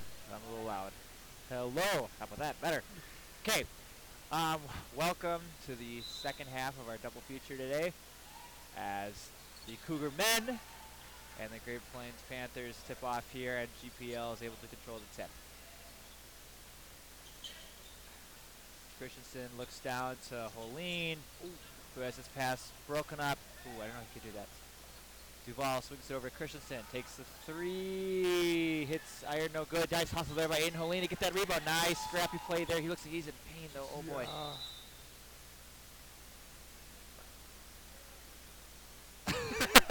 His dad just making the best comment. Rub some dirt on it. You're fine, says Darren Holleen. So we'll see if we got any other. I hope we picked that up. I hope we picked that up on audio. Oh, that was just great. Fantastic. All right, Dylan Duval inbounding the ball. Gets it to Nick Hansen, who replaces Holleen. He might have just gotten, looks like his tailbone or his hip or something like that. I'm not sure. Duval swings it to Christensen, top of the key. Finds it, Jordan Jenstedt open, hit iron, no good, and ooh, ticky-tack foul there called on Nick Hansen. That's his first foul, team's first foul. Now Viborg Hurley comes into this game at 3-2. GPL is 3-1. As obvious as you can see it probably at home, folks, the height difference that we have between the Cougars and the Panthers is huge. Significant, So it's yeah. very, very significant, and we'll see how the Panthers accommodate for this. They got an inch or two on us at just about every position. Especially look at Skyler guarding number 21, Ryan Dorn. But good job by the Panthers there to alter that shot there. As GPL pushes it the other way. Nick Hansen in the corner hits the three. Bank, no good, but he gets his own rebound. Nicely done. Christensen pumps, fake. Keeps his foot down, no travel. Tristan Charlemagne drives inside and gets fouled hard, but he's going to go to the line for two. They're looking for him to assert himself early as well, I'm sure.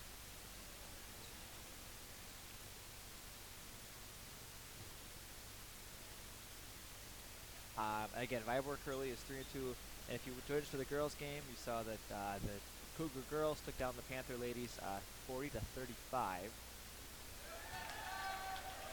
Now, the Panthers come into this game on a three-game winning streak right now, after two gritty wins over Wilmot and Wabash Summit on Thursday night, as Charlemagne hits both free throws there. That's number 2, Jack Lee, who drives and fouled there by Christensen, I think, or maybe it was Tristan. That's like one thing I'm horrible at is figuring out who got called for the foul before the guy. 23, yeah, Christensen. It was Skyler. Okay. Maybe I'm not that bad. That's his first foul, team's second, and Dalton Tucker comes into the game to replace Skyler. Let's see. Three-pointer, no good there. Rebound tracked down by Duran. Swinging it over to Trace Sinkink.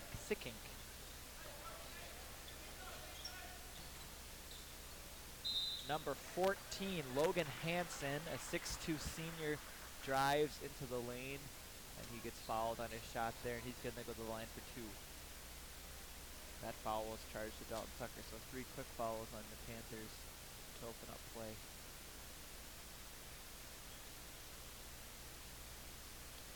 And Hansen can hit the first one. It's hard for GPL really to do any sort of, I was talking with assistant coach Boffenmeyer to say, how to prepare for this game other than looking at just, stats and their roster. As Hansen hits the second one there because we don't play any of the teams that Viborg Hurley plays. So we have no indication of, how good they are, how they play as a team, what they do.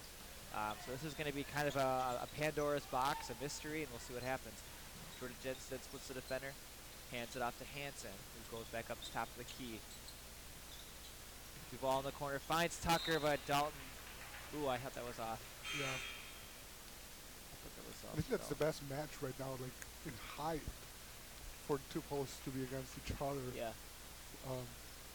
Yeah, Dalton's the tallest guy on our team. Yeah. So he's going to have to be big, too. I think the key for this game for Great Plains is going to be the speed that we can bring into it in the fast breaks. Yeah, nice take there by Dylan Duvall. Draws contact. He's going to go to the line for 2. Going to come in, Ethan Byers. He's going to replace, my guess is Tristan. Yeah.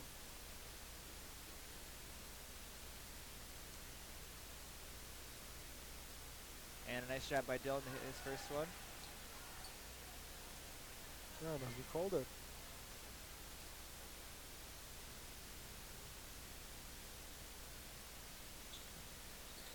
And Duvall is perfect from the line. 2 for 2. Panthers 4 for 4 so far. That's all their points right now.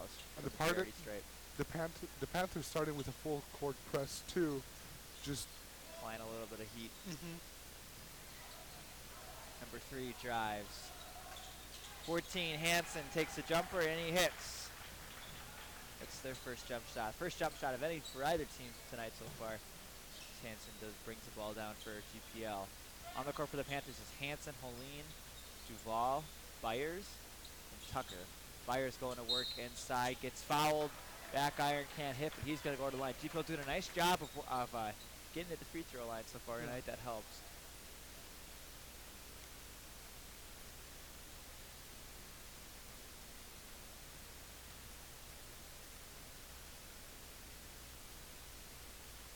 Byers hits back iron, no good in that first attempt. Skylar Christensen checks in. And also number 4 for the Cougars, Brody Sherman, a 5'10 sophomore, checks into the game for the first time as Dylan Duvall takes a seat for GPL.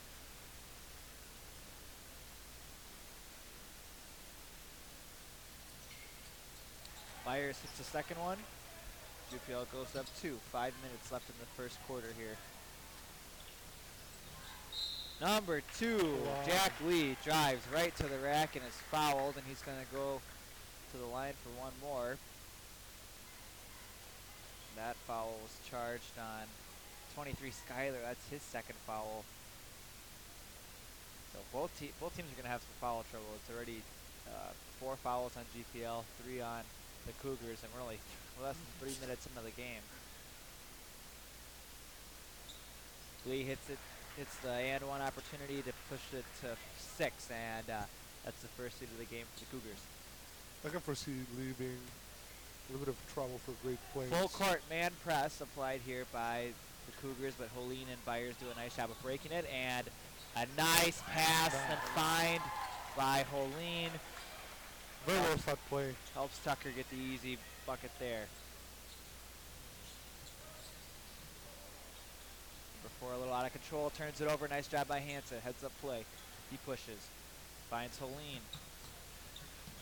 A lot of control there. Charlemagne, though, drives right to the basket. Up, no good. Rebound collected by Hansen.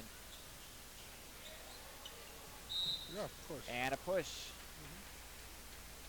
Foul charge to number 2, Jack Lee. That's his first foul, team's 4th.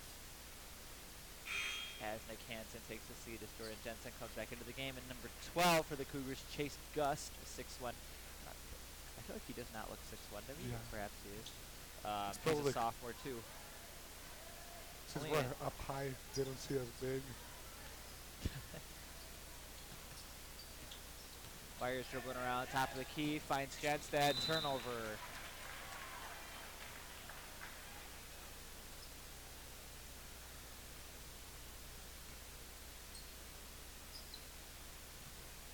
GPL applying a little bit of pressure too.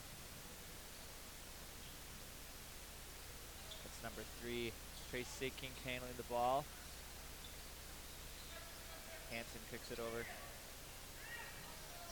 Long, deep 3 by number 3. As Hansen finds his way inside, nothing there.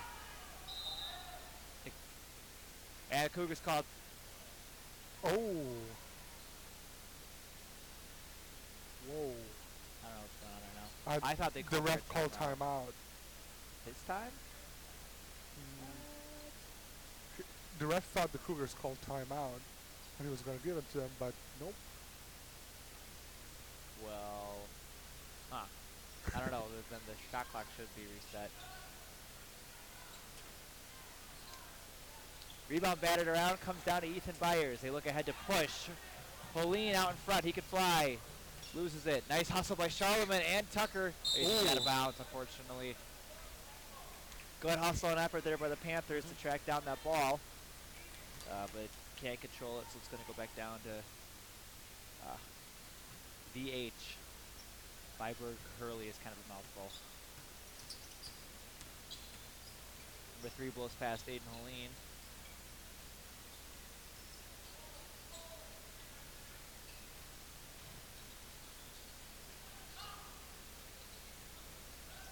And the rebound comes down to Charlemagne, pushed in ahead to Jensen.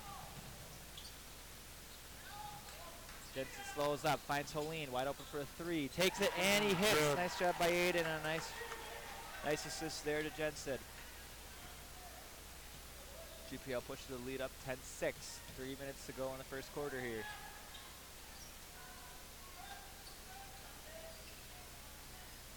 Hansen guarded by Byers, finds number 21, Ryan Dorn, swings it over to Seekink.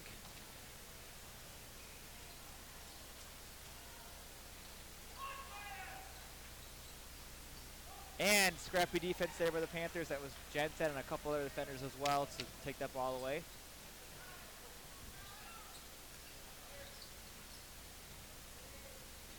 Feeds Charlemagne. Goes to work. Puts it in. Nicely done. Charlemagne makes it look so easy. Based on my observations, I'd like to see Charlemagne do just exactly that. And he could probably do it a lot more. Call for the ball. He's so talented. He can dribble, he can shoot, and he can drive. He's got good size. That's a nice defense there for the Panthers and a rebound to Byers. Charlemagne pushes up ahead. And he goes to the rack. Foul before the shot. Just like that, the Panthers have doubled up the Cougars. And just like in the girls' game, Cougars go with a bit of a line change for their substitutions. Like, I don't know if that's what the coaches think, that they're going to keep their better players fresh, just giving the bench a little bit more playing time. But it can be like a Yeah, you don't see it too often. yeah, it can be a costly change. Charlemagne works it inside to Tucker, back up to Charlemagne. Tristan drives. Nothing happens. Rebound comes down to the Cougars, and Dalton Tucker pushed him from behind. I think that's Dalton's second foul. No, first. No, second.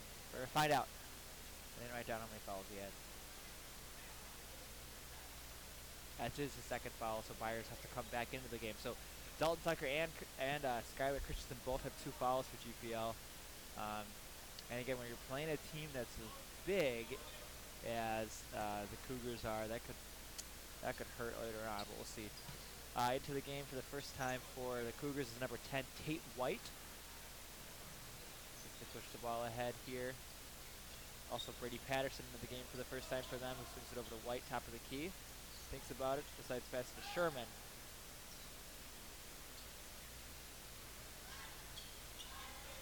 Got a whole lot happening here on offense. Number 4 goes to the rack, nothing there. Rebound collected by Patterson. Shot clock reset. Number 2 goes to the rack, has a shot altered by Charlemagne, and Jensen comes down with the rebound. Finds Ryan Remley in the corner, takes the 3, hits iron, no good. Rebound down to Jack Lee.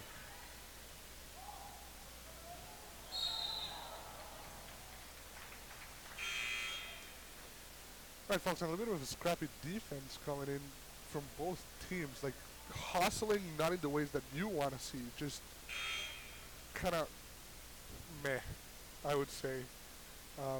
It's working in our favor so far, but as we saw with the girls, if the Cougars get into a little bit of a stream, that's what's going to happen. Inbounding from the Panthers, Ryan Remley going to Duval. Duval with the athletic play. Into the game for the Panthers for the first time for varsity action this year is Charlie Beck, number 21 for GPL. Charlie's played most of his minutes so far on JV. He's done pretty well down there. As Dylan puts in the first free throw there, he's a perfect 3 for 3. No, I mean, never mind. I don't know what he is. I'm not going to talk about that. He's 3 for 3. I don't want to jinx it. Oh, see, wow. this is why don't talk. They'll slap me. Hit me right now. Do it. Of course, they are. Talk about he's laughing. Yeah, we should have said anything. Should have said anything. I was just trying to give my lovely viewers stats. This is what happens.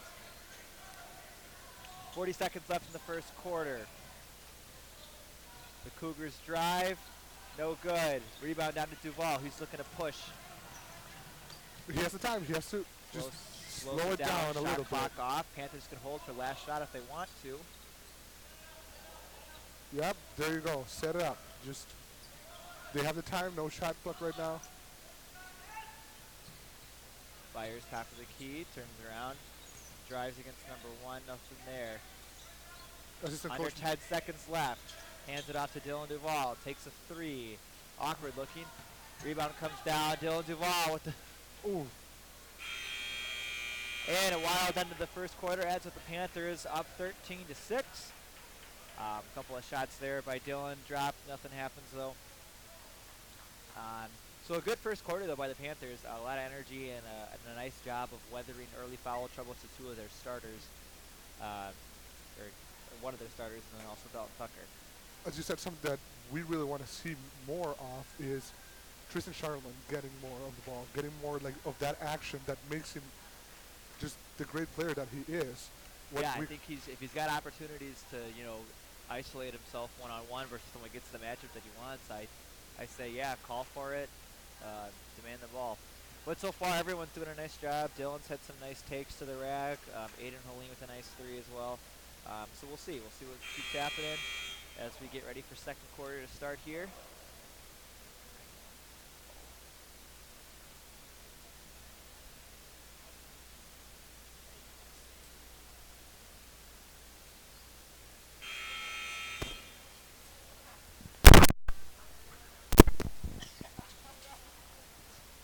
Glad we got that. I don't know if you just heard Spencer says he's full. So he said he had pasta. Alright, so now you all know that too. Alright, number 3, Trey Sinking kicks it over to number 14, Hansen. No good. Rebound down to Ryan Remley. So far, Cougars having a lot of trouble getting anything to drop on offense, just like the girls' game for them for the most part. Very similar to the girls' game, actually. Like apart from the scoring wise, but very.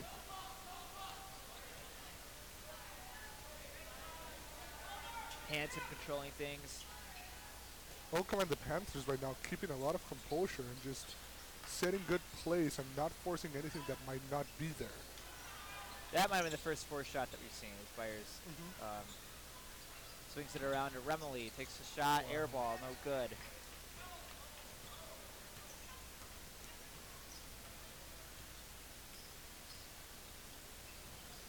three, drives and has the ball stripped. Remley looks to push. Out in transition, finds Hansen, who dribbled it, I think, off his foot. And it's going to be a turnover, ball going back down to the Cougars as Jensen comes back in to replace Ryan Remley.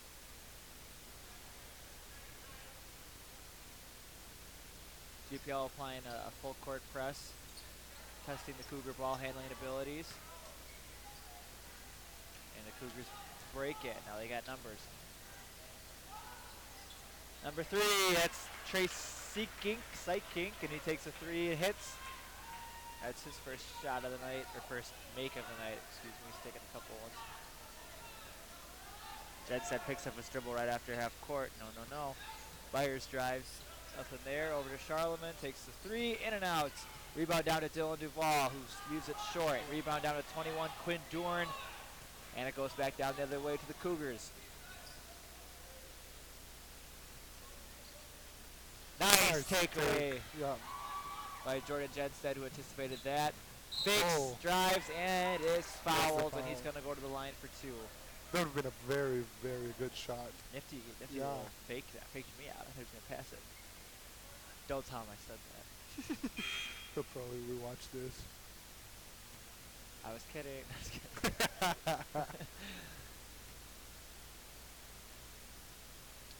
Jedstead is short on the first one.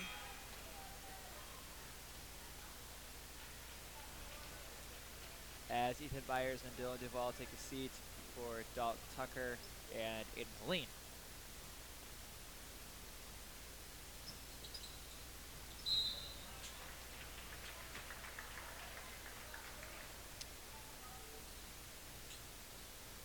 Ball going back down to the Cougars as Jensen missed both there.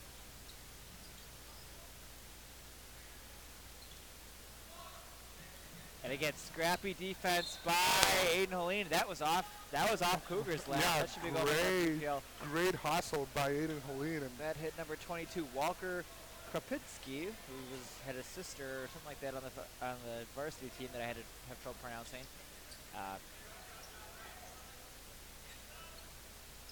And ball back towards GPL. Hansen, top of the key. Swing it to Jedstead. Charlemagne inside post against the zone defense. Dalton Tucker now street. Finds Charlemagne, who works back out to Jensen. Takes a 3. Good shot. Nothing there. Nice slap down by Charlemagne, but it's off him, and it's going to go out of bounds to the Cougars. A nice series there by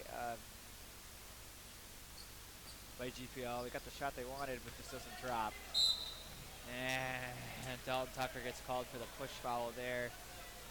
These early fouls can cost GPL, especially because of the height difference, as you mentioned before. That's the 7th foul on GPL, so that's going to send Quinn Dorn, 6'2" junior, to the line. That's Dalton Tucker's 3rd foul, so he'll be out for the rest of the half. Yeah, this is very early in the game to get bonus. We got 5. Well, both teams are in bonus right now. Yeah.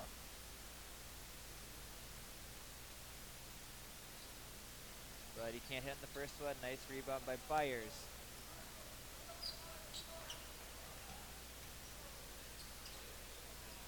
Charlemagne puts it over to Jedstead in the corner. Guarded there by Patterson. Swings it over to Hansen. Tries to feed it inside to Byers, taken away. Now Hansen on the drive. Swings it out to Sykink, who takes a 3. Leaves it short. Rebound down to Nick Hansen for the Panthers. We got 2 Hansens, one on GPL side, one on the Cougar side. And a timeout called by the Panthers. So far a slow start offensively for GPL in the second quarter. They haven't scored yet. And there's only been, I think, just a 3 from the Cougars. So both teams struggling on offense right now to get the shots to drop. On the second quarter, it's not like we're doing something great on defense, but like you said, the shots are not dropping for the Cougars.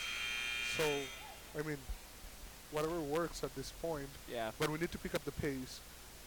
Like you said, there's no possible way that we're going to win a game just by keeping it in the low scores that we've had. Well, yeah, it's funny because GPL has scored so far, the scoring has been all over the place. They scored 60s, and they scored the 50s, the 40s, and the 30. I mean, it's odd. They found ways to win, so we'll see if they can't eke out another one here tonight. Charlemagne feeds Byers inside, who decides to kick it out to Hansen for the triple, and he hits. Nice job by Hansen there. And a nice find by Byers. Put Panthers back up 7. Pass deflected out of bounds by Aiden Helene. This will be Cougar ball inbounding right in front of the GPL parent bench or stands.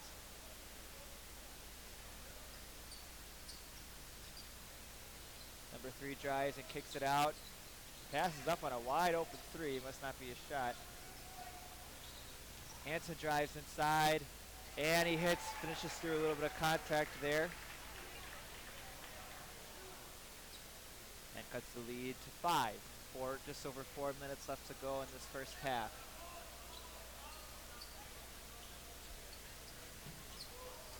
Swings it inside to Aiden Helene, kicks it back out to Byers, who drives, nothing there. Tries a finger roll, can't hit. And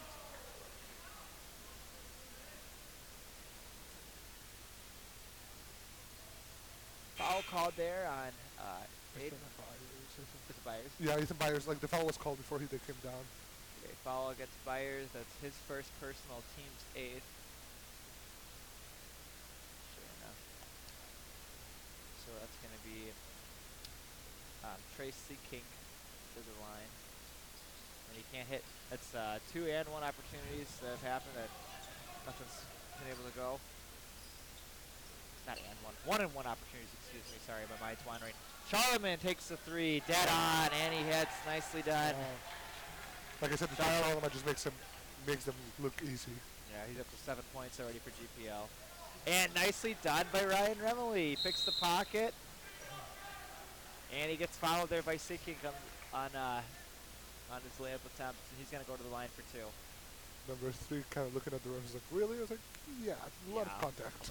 Yeah, a lot. There's a lot on that. It's like, chill.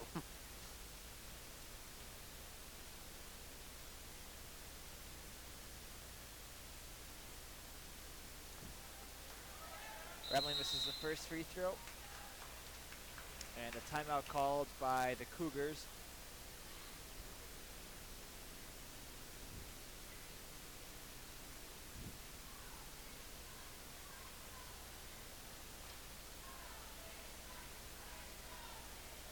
As we saw before, they called the timeout. Charlie Beck prepping to get into the game again.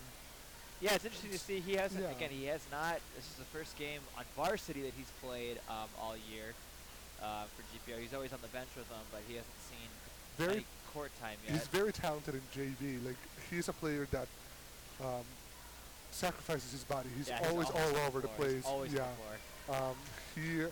He has great hustle, great speed for them. So I want to see good things about him too as he comes up to varsity next year, or full-time varsity next year. Yeah, he'll definitely be full-time varsity next year. And he comes to the game to replace Tristan Charlemagne. Interesting. Charlie's 5'11". They've got him down. Yeah, playing post. Remley to the line for one more. Back iron once again. Nice rebound there by Beck. See, that's what we're talking about. That's what he does. He tracks stuff down. And the Panthers will get to reset themselves. Find Remley in the corner. Let's see if he can hit from 3. Once again, no good. He's 0 for 3 to start this game. And he creates the pick. He creates a turnover. That's what you need to do. Byers finds it inside to Beck, who drives. Can't finish it, though. And he's going to get called for the foul there, unfortunately.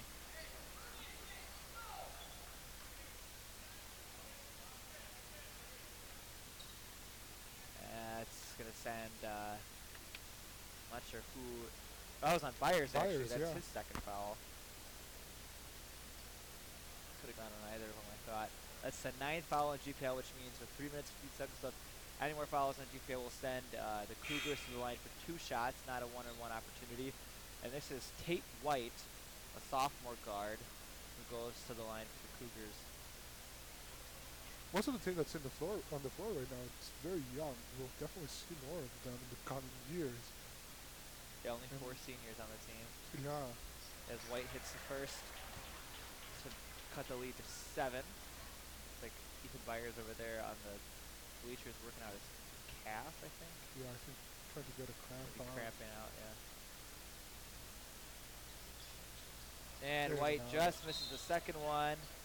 Well, that was last touched by Charlie Beck, so it's going to stay with the Cougars. So they have an inbound opportunity here underneath the hoop.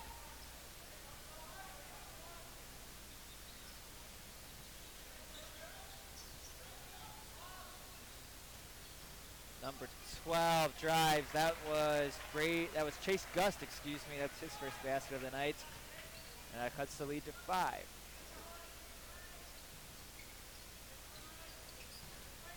Young lineup actually into the game right now for GPL. These are all juniors. These are all underclassmen, juniors, and Wow, finish. Yeah, By Tristan Charlton, what more can you say? That was fantastic. Stops the bleeding for GPL and puts them back up 7. Hansen driving against Hansen, weaves his way into the lane and gets fouled by Genstad. They'll go to the line for 2. But like we were saying, this is on the lineup right now, or on the court right now for GPL is all juniors and 1 sophomore. So you might be getting a look at what next year's team could look like for a good bulk of the season. And then Aiden Helene, once again, another junior is set to come in. So good minutes by these guys that are going to be expected not only to carry a lot of the load this year, but also certainly next year too. yeah, definitely. Aiden Helene replaces Jordan Jensen. That was his first foul. Team's 10.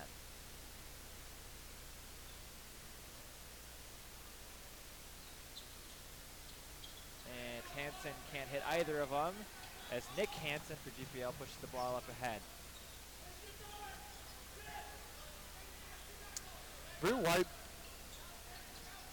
offense that they're playing, or the defense. It's very like out of the key right now. Yeah. And, Turnover there by Ryan Remley as the Cougars look ahead to push. Ryan Remley had a great game on Thursday. Yeah, great game on Thursday, creating a lot of the pick opportunities that Great Plains had. Acrobatic save there by Gust. Oh, Almost a turnover there.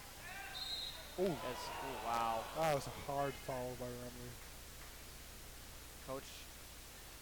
Coach for the Cougars, Galen Schoenfeld wants a flagrant foul called. I don't think they're gonna give it to him.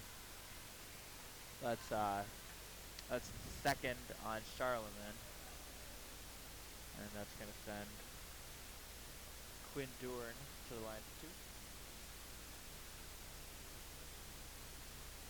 And he hits the first. Oh, excuse me, this is not Quinn Dorn, this is Ryan Dorn. Ryan Dorn. There are 2 Dorns on the team, and they're right next to each other on my sheet here. Quinn is 15, Ryan is 21, so Ryan Dorn.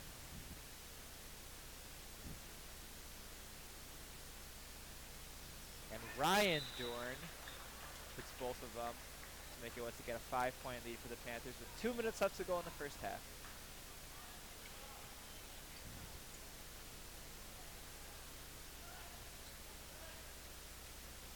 Let's see what kind of opportunity Great Plains is going to create right now. We need to start projecting. We need to start capitalizing what we need to do. It's create more baskets. It's low scoring. And like if you said, like we've won with low scoring games, but Aiden Helene takes a 3, no good. And they're going to get Charlie called for a foul there. Just a little bit too aggressive. And that's what he is. In JV, we see that all the time. That he is just very, very, I don't want to say aggressive because that has a bad connotation, but very enthusiastic. Here we go. We got the ball. That sends Tate White to the line. That's Charlie's first foul.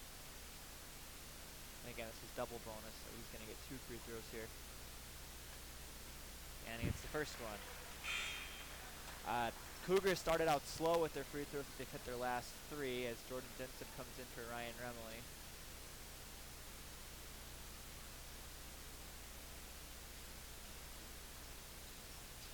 And he hits a both, and the Cougars are going to take a timeout. They've cut the lead from what was 7 to 3 on a 5-0 run. And they're Our coach wants to talk things over for the last 98 seconds left of the half. Talking to some of the other people, last game we were down, and then after second half it was just a complete switch. Yeah, they've talked a lot about how this team usually starts slow. Yeah. Almost every game so far, they've dug themselves a hole. That wasn't the case this game. So we think if once again second half we can come out hot like we have the last couple of games, we can really blow this game wide open. But I don't know. It looks like a different game today than it has past couple of outings. And I would hate to see that it's the inverse possibility, that we start high and then we end low. A possibility too. Dylan Duvall working against Jordan, finds Jenstead, takes the shot, and he hits. Nice job by Jordan Jenstead for his first points of the night. Hansen drives, finds White top of the key. Kropinski swings it over to Hansen, thought about it, decides not to. Great defense there by Aiden Moline.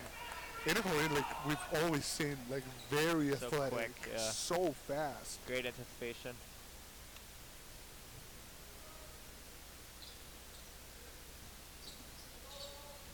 White traveled.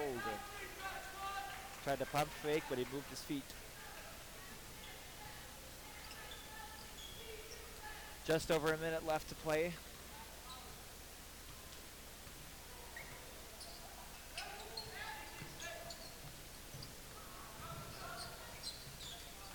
Dylan Duvall takes the three, taps it in and out. That was halfway down. And the rebound comes down to number 21, Ryan Dorn. This is White once again pushing the ball for the Cougars. Hansen guarding Hansen. And Turnover there and just, I don't know. so a ton of a push. Aiden just lost his footing, I guess, or something, just tripped over his own feet and chucks it out of bounds. I thought I saw a little kind of a push, but not. Just mustn't have happened. 30 seconds left. Their coach is calling for one shot. They don't want to give GPL the opportunity to score anymore this half. So they're going to take off, in my opinion, I would say a lot of clock right now, and then with about 6 or 7 seconds left, try and set up an offense. And that's what they're doing. And yeah, that's something that GPL doesn't want either. White takes the three, nothing. Rebound to Aiden Holine. He can push. Can't finish. And Jensen on the putback can't get it to drop either. So, at the end of quarter number 2, GPL will go into the half, into the locker room with a 5-point lead, 23-18 over the Cougars. Fun game. Neither team really breaking out anything special on offense yet, but a lot of competitive fire shown by both teams so far. Maybe both of the teams are saving the best of the showing for last, so we'll see. And as we saw with the girls, that's what happened. Very slow start, very fast ending for the second half. So we'll probably see more of that. Right now, folks, we will leave you with the McDonald's shooting. Halftime shootout spectacular. And stick around and watch that. And then also certainly join us for second half action. We'll see you in about 10 minutes. Get some McDonald's goodies. Blue tickets out. Here we go. We didn't throw any out from last time, so put them in for the first game. They're still good. Last 3 numbers. 4, 7, 4. 4, 7, 4. All right, Sydney.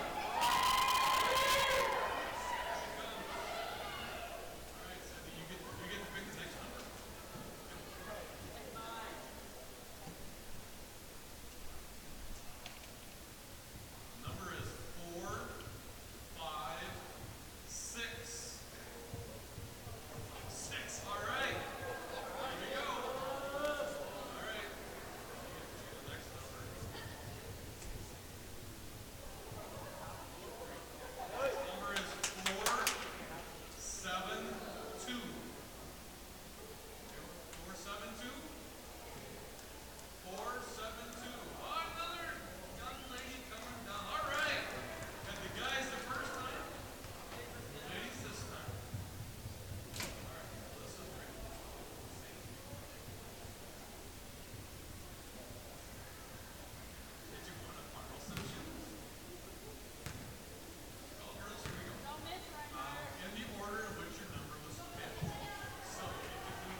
And welcome back, ladies and gentlemen. Here we are.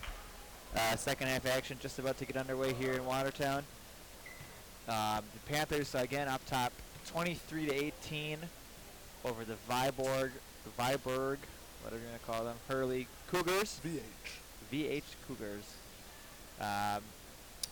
Your halftime leader for the Panthers was Tristan Charlemagne, who had 9 points. And then we got a handful of Panthers with a bucket each or a couple of free throws. They had relatively slow offenses for both teams, outside of Charlemagne, that is. So we'll see if either the Panthers or GPL or the Cougars, excuse me, can catch fire here in the second half. So we open up with Panthers inbounding the ball. That's Jordan Jenstead running the point. We've got Aiden Holeen and Dylan Duvall acting as guards, and Tristan Charlemagne and Skylar Christensen in the post. Dylan Duvall has his shot altered there and hits backboard, no good, and the ball drops down to the Cougars. Both teams are weathering a little bit of foul trouble. Charlemagne, Christensen, both have 2 for GPL, and Dalton Tucker's got 3. He's on the bench right now. Trey Syking takes the 3, no good. Rebound over the taller, oh boy, just can't finish that one. And he gets his own rebound though, that's Ryan Dorn. And he puts it back in to make it a 3-point game. He's just too tall for Christensen underneath the hoop right now. What Great Plains cannot let happen is to make this gap close, because this is what killed the girls. The gap closed and never went back to the big gap that we had before. Yeah, they didn't alternate baskets enough with them. Charlemagne misses, gets his own rebound, and then loses it, and it comes down to the Cougars. That's his first miss according to my stats. Yep. Number 3, Trey Syking drives and hits. And now it's a 1-point game. Looks like the Cougars had a bit of a pep talk in the locker room as they've closed it down to 1 point. Jordan Jenstead drives and kicks it over to Dylan Duvall. Swings it to Holeen, who drives, met by number 15, Quinn Dorn. Jenstead guarded by Syking.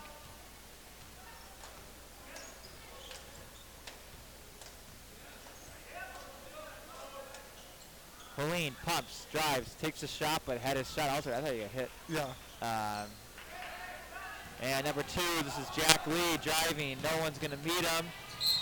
Oh, Aiden Holeen thought he had a clean block there. It also looked pretty clean to me, but that's going to be a foul called against Aiden. I think they're calling it because of the little push at the end when he jumped up. Well, we've got replay as an option here, yeah, folks, so you'll see the replay momentarily. So as we come down the court, As we watch the replay here, we see... Here, like that little push, yeah, of them coming up, that's why they call it out. Yeah, I guess it could have gone either way on that. As Lee hits the first one and the second one, and now the Cougars, who open up the half on a 23-18. They're on a 6-0 run, excuse me, to start the first couple minutes of the third quarter here. Charlemagne drives, gets stuffed. Much more aggressive D from the Cougars here the second half. As Holeen has the ball stolen from him, and the Cougars look to push once again. Nobody stops Syking. He drives right to the rack, and ball gets second time today. That's twice this afternoon. Once in the girls' game and once now, where ball's gotten trapped in that little perfect little spot right there.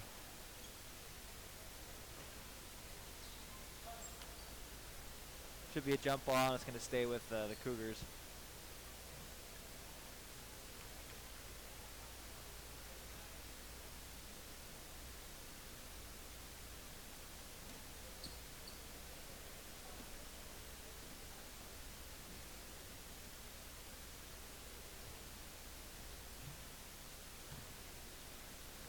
Totally sure what the discussion is right now. No. Lee inbounds the ball. It's over to Syking in the corner, almost loses it, picks up his dribble. They feed it inside, nice defense there by Skylar. Slap it away from Dorn. Both Dorn brothers are in the game right now.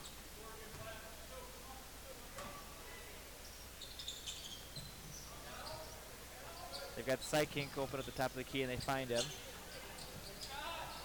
Quinn Doran takes the three, no good. Rebound down, nice rebound there by Dylan, and he gets fouled as well. Nicely done.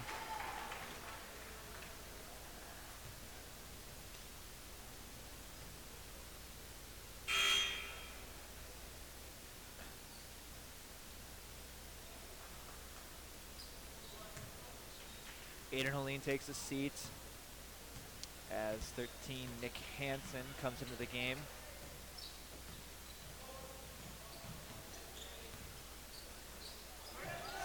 A little bit of a slower start for GPL. Yeah, I haven't scored yet this Yeah, half. not having scored, and also like not making many attempts either. Not Ew, almost turnover there. Christensen in the corner finds Charlemagne. Pumps. Oh, that's foul. Yep. Foul called on Jack Lee. Bit of a difference in they're relatively the same height, those two, Lee and Charlemagne, but Charlemagne's got a bigger build, so he should be able to muscle right past Lee in that matchup. Hansen wide open. Can he hit? No, no good. Rebound last touch by Dylan Duval. Ball going to go back down for the Cougars. Panthers going to set up a full court press here. And the Cougars, dribbled it off his foot. lucky it didn't go out. Doran takes the jumper from the free throw line, no good. Rebound by Psychink though, he out-muscled Jordan Jensen, and he puts that up. He's their high scorer right now with 7 points.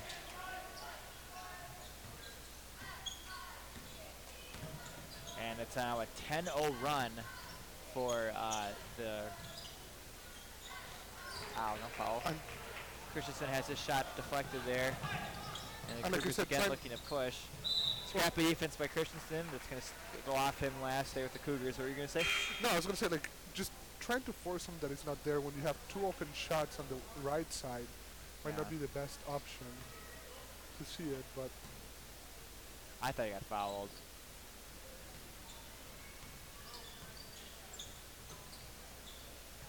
Doran driving in against Byers. Finds Hansen open for the 3. No good. Doran, that's a big height. That's a big height advantage that they've got there in that matchup. Lee drives inside, can't hit. Byers comes down with the rebound, nicely done. Yeah. And Byers she's being real clean in the post position, like not trying to create any fouls that cost them. Duval found Christensen open for a nice little 12-foot jumper there, but he can't hit.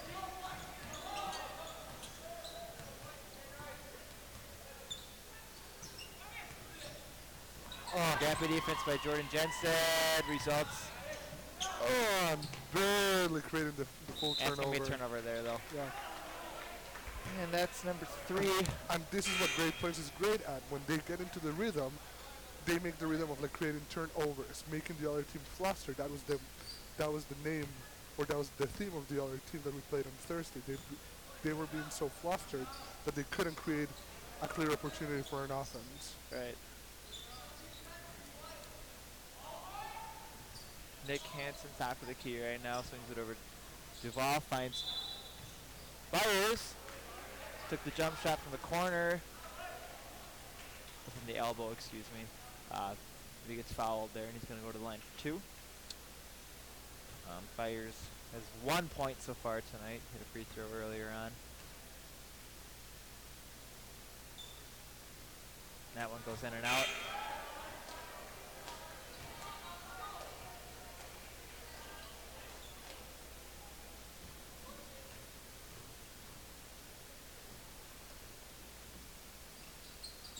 And he hits the second one. That's GPL's first point of the second half. And it comes after almost 5 whole minutes of play. So again, like you were been saying, slow start to this third quarter for GPL.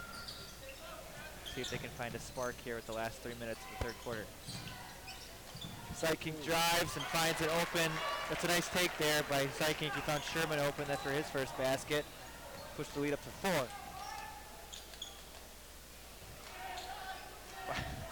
Didn't bite on that one. Oh, what? 3 for Hansen. Wow. Deep one. Deep. And that cuts the lead to 1. Here we go. Oh.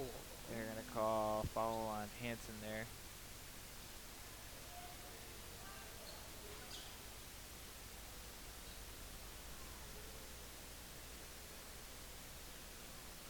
That is Nick's second foul, team's second foul.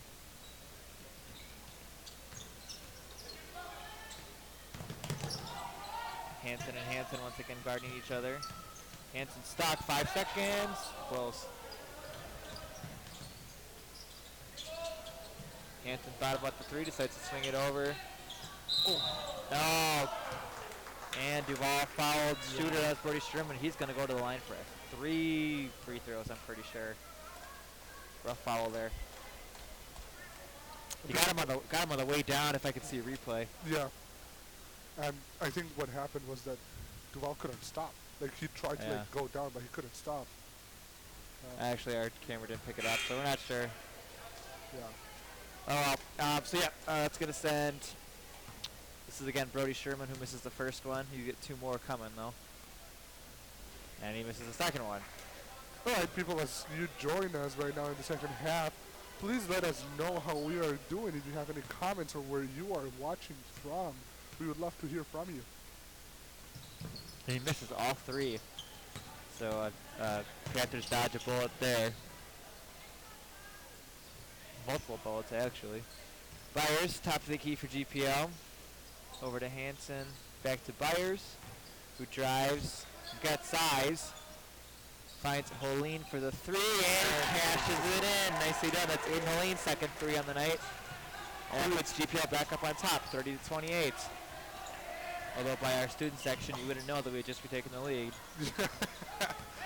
And this lead might create the momentum that we need to create. King tries to answer, rebound down to Dorn. He misses point blank and he gets it back, but Byers fouls him.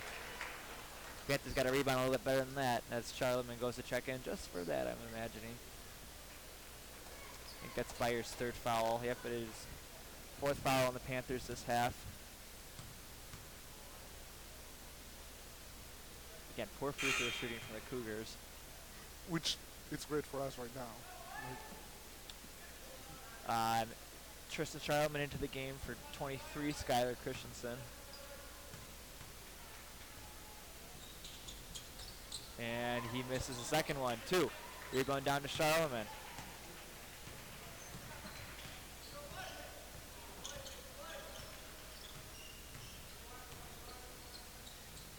Finds Byers in the corner. Thinks about it, decides to drive. Stuck. Finds Hansen, nice fake. Hansen, Holeen, excuse me, not Hansen. That was Aiden Holeen.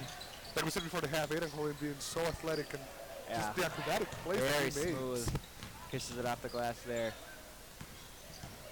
King drives into the lane, and he finishes. Nicely done. And again, two-point game once again. Under a minute left to play in this 3rd quarter. Hansen was not ready. Looking. Finds Charlemagne down low and has a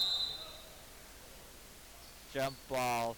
Coach McMillan tried to call timeout, but GPL did not have possession of it. It'll stay with GPL though. Possession arrow sticks down to the Panthers. So 41.1 seconds left in the 3rd quarter. And a bit of a spark for the Panthers by Aiden Holeen, who's had 5 points this quarter.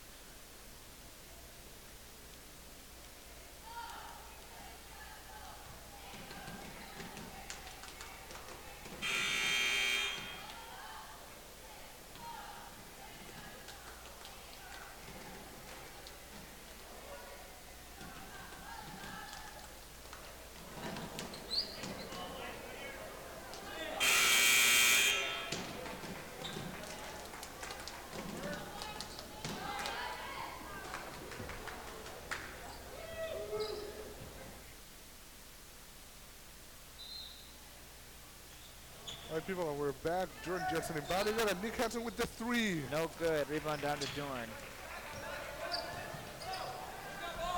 And a very careless turnover by number 3, Trace. I cannot pronounce that. I'm not even going to try it.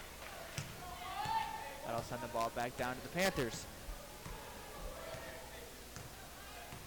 And this is the time where we can reply with the same thing that they did. Just Yeah, hold the ball. shot clock turned off. We'll see. Looks like Yeah. we're gonna take a little bit of the air out of it. Hold for one shot. Yeah, just hold to create a good play. 7 seconds in and 10 seconds left. Jenstead, nothing there. with a Nothing wide open Hansen. lane though. 3, something's got to shoot. Nice move. Nothing there though. And with that, we have reached the end of 3 quarters. Panthers trailing to a 32-30 lead. Or clinging to a 32-30 lead after after losing the lead for a little bit. And we'll be right back with 4th quarter action, folks. Stay with us.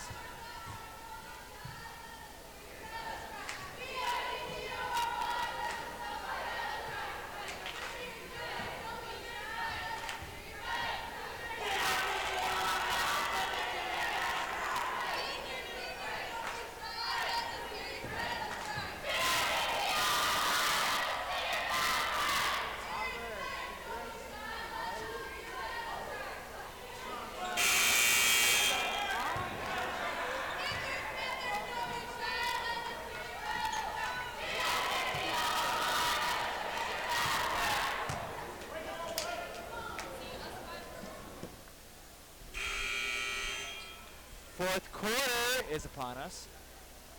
8 minutes left to decide who will win and who will lose. Both teams looking for their 4th win of the season. And Jordan Jenstead bringing the ball down for GPL.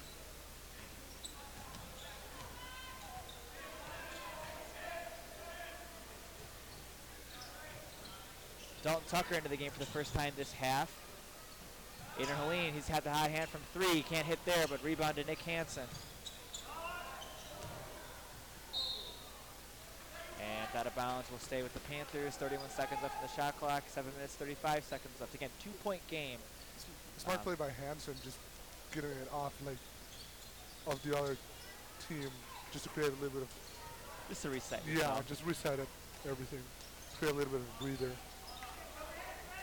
Jenstead picks up his dribble. Risky pass, but Colleen, they're going to say he traveled with it, unfortunately.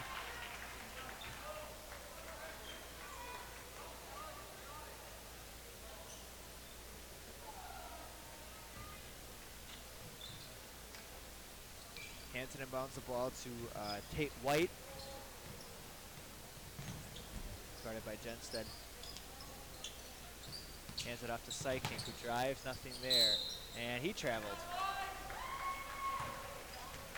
That cancels out the made 3 by Quinn Dorn. So good break by the Panthers, or for the Panthers there.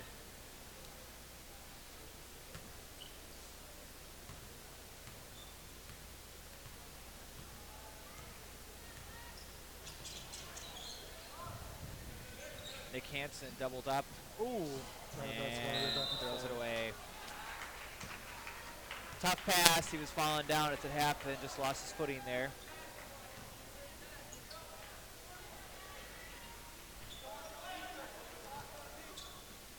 Very close game. A lot of basketball to play still here Yep, in Watertown. it's anyone's game right now. Syking kicks it over. Hansen off his foot, picked up by Dylan Duval. Nicely done. I don't know if you agree with this, Mr. Roto, but also a little bit of a different atmosphere here at the Great Plains Gym. Dylan Duval misses a 3. Yeah, it's not typical atmosphere. Missing half of our student section Yeah. due to it being a weekend game. Most kids go home on weekends or go to a friend's house or have to work or something like that. Nick Hansen with the ball, guarded by Syking. Syking again, that's one of their best players for Cougars tonight as Charlemagne works his way inside. Has a shot blocked by number 1, Dylan Christensen.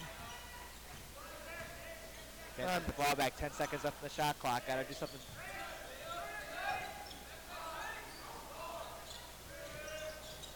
Great find by Dalton Tucker to find Dylan Duval underneath the basket, and he puts it in for 2, and GPL pushes it up 34. However, the Panthers are slow to get back in transition. Dylan Christensen muscles his way through and picks up a foul. He's going to go to the line for 2, and that's on Dalton Tucker. I want to give a shout out to Spencer Dunham that he is watching the game as he is working at Applebee's. It's always nice when local restaurants support our team. I have not been to Applebee's. No, I've not been to Applebee's this year yet. I have not. It's been a year. Christensen hits the first to make it a one-possession game.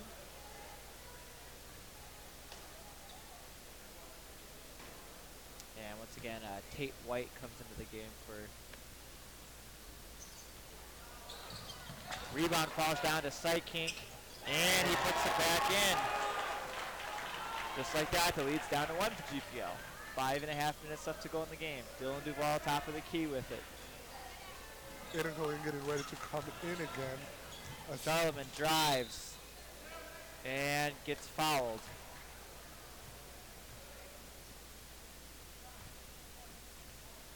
I do see Aiden Cohen has been the one that has created the most commotion for the Cougars in the way of being everywhere, pretty much. Yeah, that's a good way of describing it. Duvall finds Skyler. Oh, this is from point blank and a rebound out to Dylan Christensen.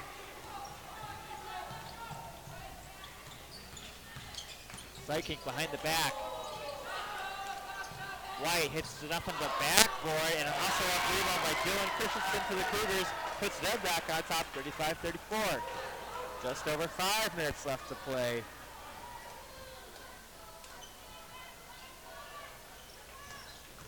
Skyler drives, stopped, gives it to Aiden. Aiden trying another three. He's had the hot hand, no good. Dylan Christensen with the rebound. He's played good minutes for them. He did not play much at all in the first half, but ever since he come in, he's done a nice job. Dewar loses the ball. Can't hit him a 2-on-1 opportunity. Let's see, can they finish? Oh, nicely done by Charlotte and Hurley. It looked like a little sloppy at the end there, but Charlotte puts it home. He goes into double figures tonight. GPL back on top 1. Fun game here. And they're going to get Sidekick with the travel. Their coach doesn't understand it. It looks like a Euro step or an attempt at a Euro step to me, but thought it was a double hop. So it's going to go back down to GPL. 4 minutes, 23 seconds left in the game. Panthers up 1.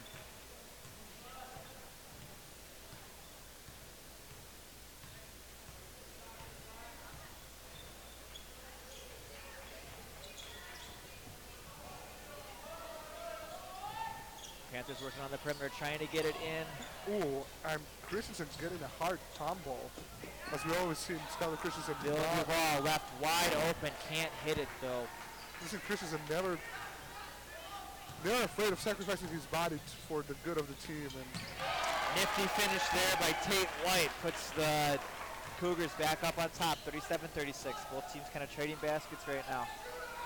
Nick Hansen had the hot hand, misses this one. Good rebound by Skyler. Working it inside. And a timeout call by Coach McMillan. We'll be right back.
To this. All right, welcome back, folks. And Nick Hansen passing it to Skylar Christensen.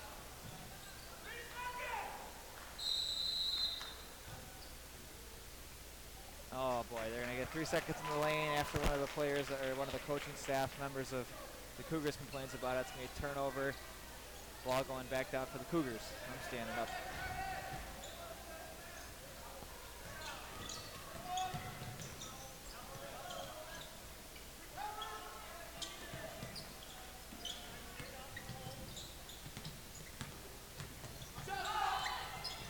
Wild shot there, rebound back down to Christensen. He's had some, again, very clutch rebounds. Yeah. That's going to go off. The Cougars don't go back down to Great Plains. Nicely done. 3 minutes left in the clock, and the Cougars trailing 37 to 36.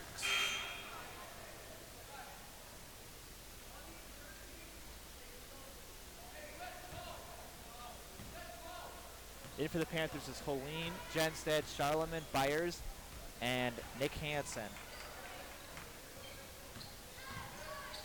Helene's, they work it inside to Ethan Byers, who has an open shot there, takes it, but he misses everything, air ball. And just like this, here come the Cougars looking to push. They've got numbers, and they can't finish though. White goes up for the rebound. Wow, Very acrobatic shot by footwork there by White, and now it's a 3-point lead. 2 minutes and 33 seconds left to play in the game.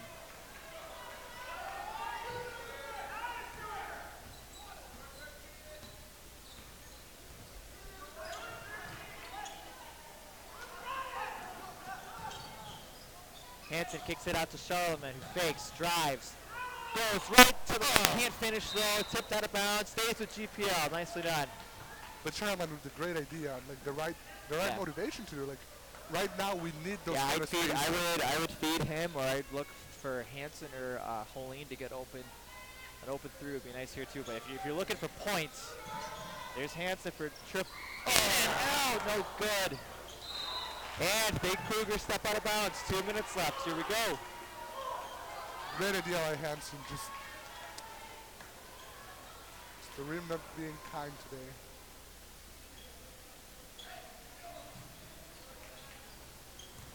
Charlemagne goes to work, battling inside, can't finish. Rebound down to the Cougars.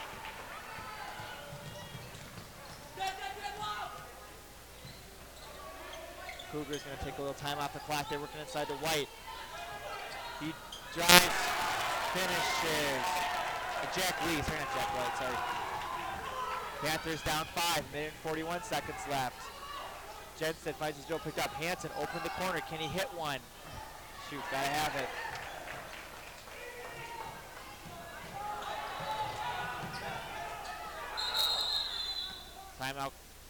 Timeout called by the Cougars as that was a messy possession there. Okay, so here's where we're at. 41-36, GPL trailing by 5 with under 90 seconds left to go in the half. In the game, actually, excuse me.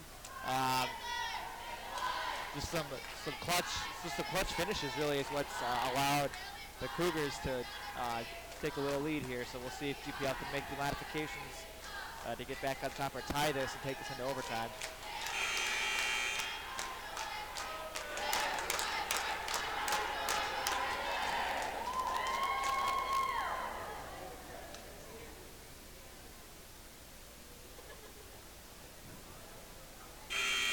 With 1 minute and a half or 1 minute 28 left, what is Coach McMillan, or what would be the idea here, Mr. Rodwell, do you think?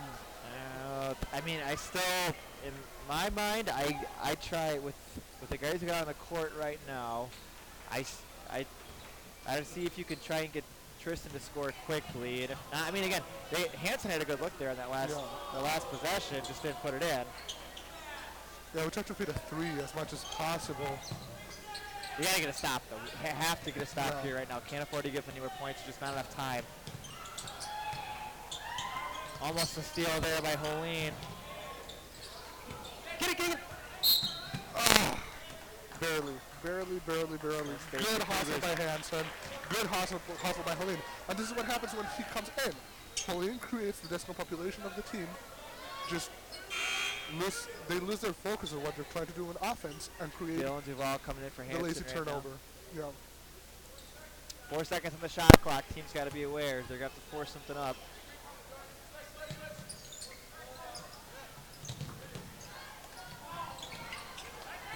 Didn't hit anything, and that's going to be, That's going to be a foul violation. that should be it. If anything, it should be a shot clock violation Yeah. right now. I didn't hit rim in time.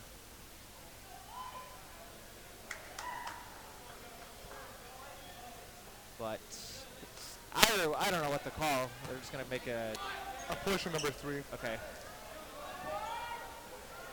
Panthers roll the ball up.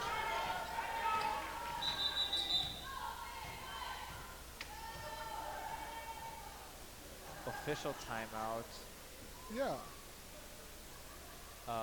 Must have a, looks like Dylan Duvall's nose is bleeding right now. So Nick Hansen comes in to replace him. Uh-oh. And they're going to take a little break to clean up the floor where the blood dropped. It's another weird footnote on the game. Like we said, the atmosphere is different in here, but now our student section showed up, and we have a student section to cheer for, which plays Lutheran Panthers. Here's hear a little noise out of them.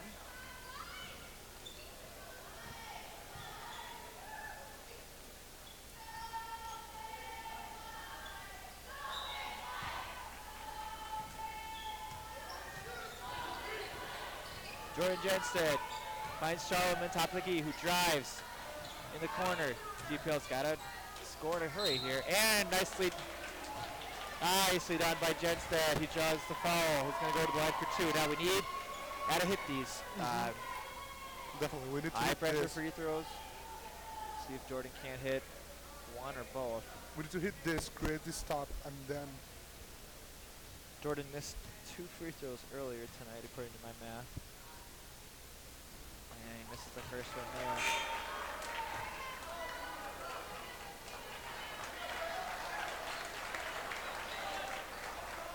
Dylan Christensen comes out of the game to applause from the VH crowd. We had good minutes for them. Jensdale hits the second one. Make it a 4-point game.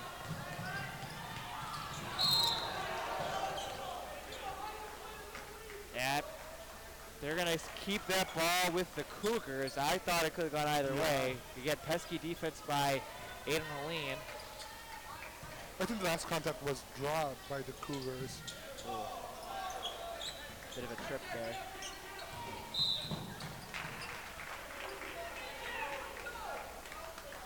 And the foul called. I'm sorry, I'm lagging my commentary now, but I'm really watching right now. I can hardly think. They're going to get Aiden Helene on a foul there. That's only GPL's 6th foul, so they're not going to the free throw line yet. So We need to stop, and this is what they're doing. If you foul him outside, we'll still try and get the ball. that's the one you want to foul. Yep, there you go. Thank goodness he missed. So that's going to send 21 Ryan Dorn to the line. We'll see. Again, Panthers are down 4. By 34.4 seconds left, the shot clock is turned off. Jordan misses the first one. Panthers catch a break. Here we go.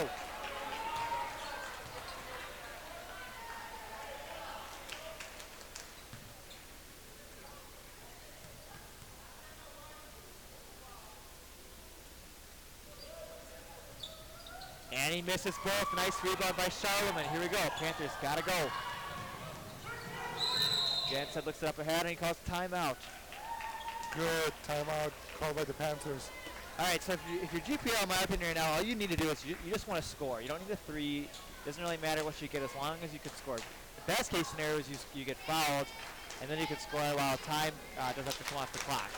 But you don't need a 3. You just want to get a solid score here, then hopefully you get a stop from the other end.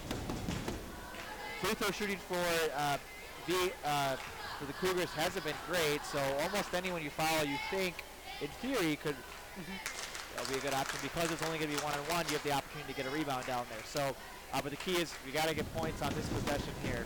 Definitely. And like you said, just at this point we're trying to draw the OT, not trying to win. But if we get the foul, that would be great if we can capitalize on that.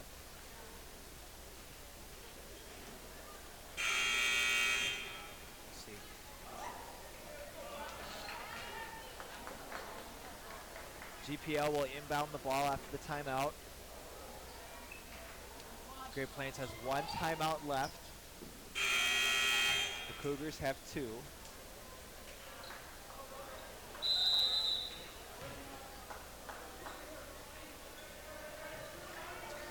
Hurley with the ball. They got to go. Oh, boy. That sloppy turnover might be it. This communication there, Helene thought, I don't know, that Byers was going to kick out further, or I don't know. Not over yet.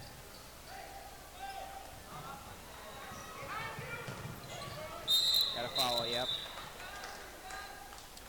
So, Ethan Byers follows number 14, Logan Hansen. He's going to go to the free throw line. Again, it's 1-1. So on a rebound, it's live. Panthers need a miss here, and again, they got to score quickly.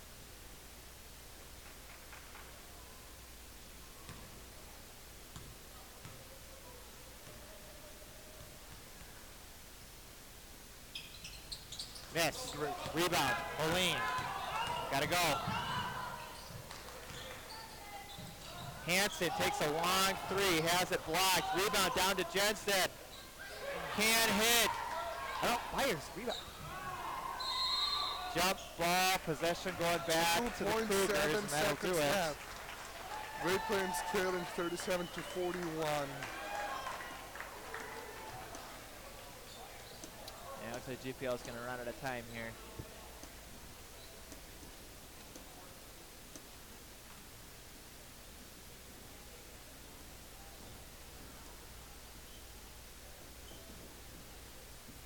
GPL only has 5 points this 4th quarter, so just haven't been able to get shots to drop or even get shots fired off, it seems like, on some possessions.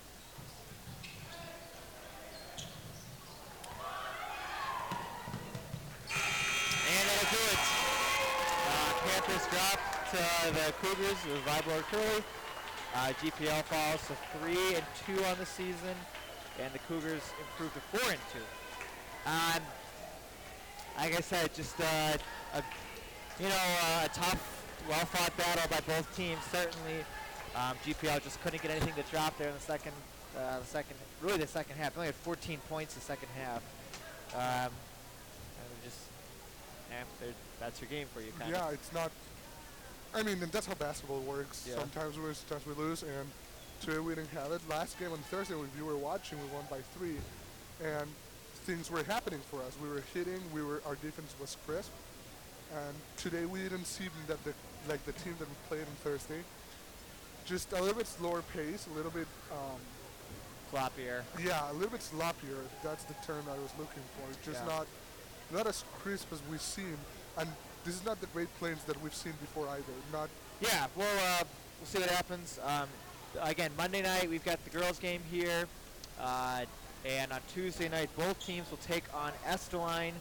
I believe that's a quad match. I'm not sure about that. So if you want to go on GPLHS.org and check out our calendar, you'll be able to find out when the start times are for both games. We hope you guys join us on Monday night and Tuesday night as well, as both teams look to get back on the winning track. All right, thank you so much. Thank you so much for signing in here, folks. Remember to subscribe to our channel, and we will see you later.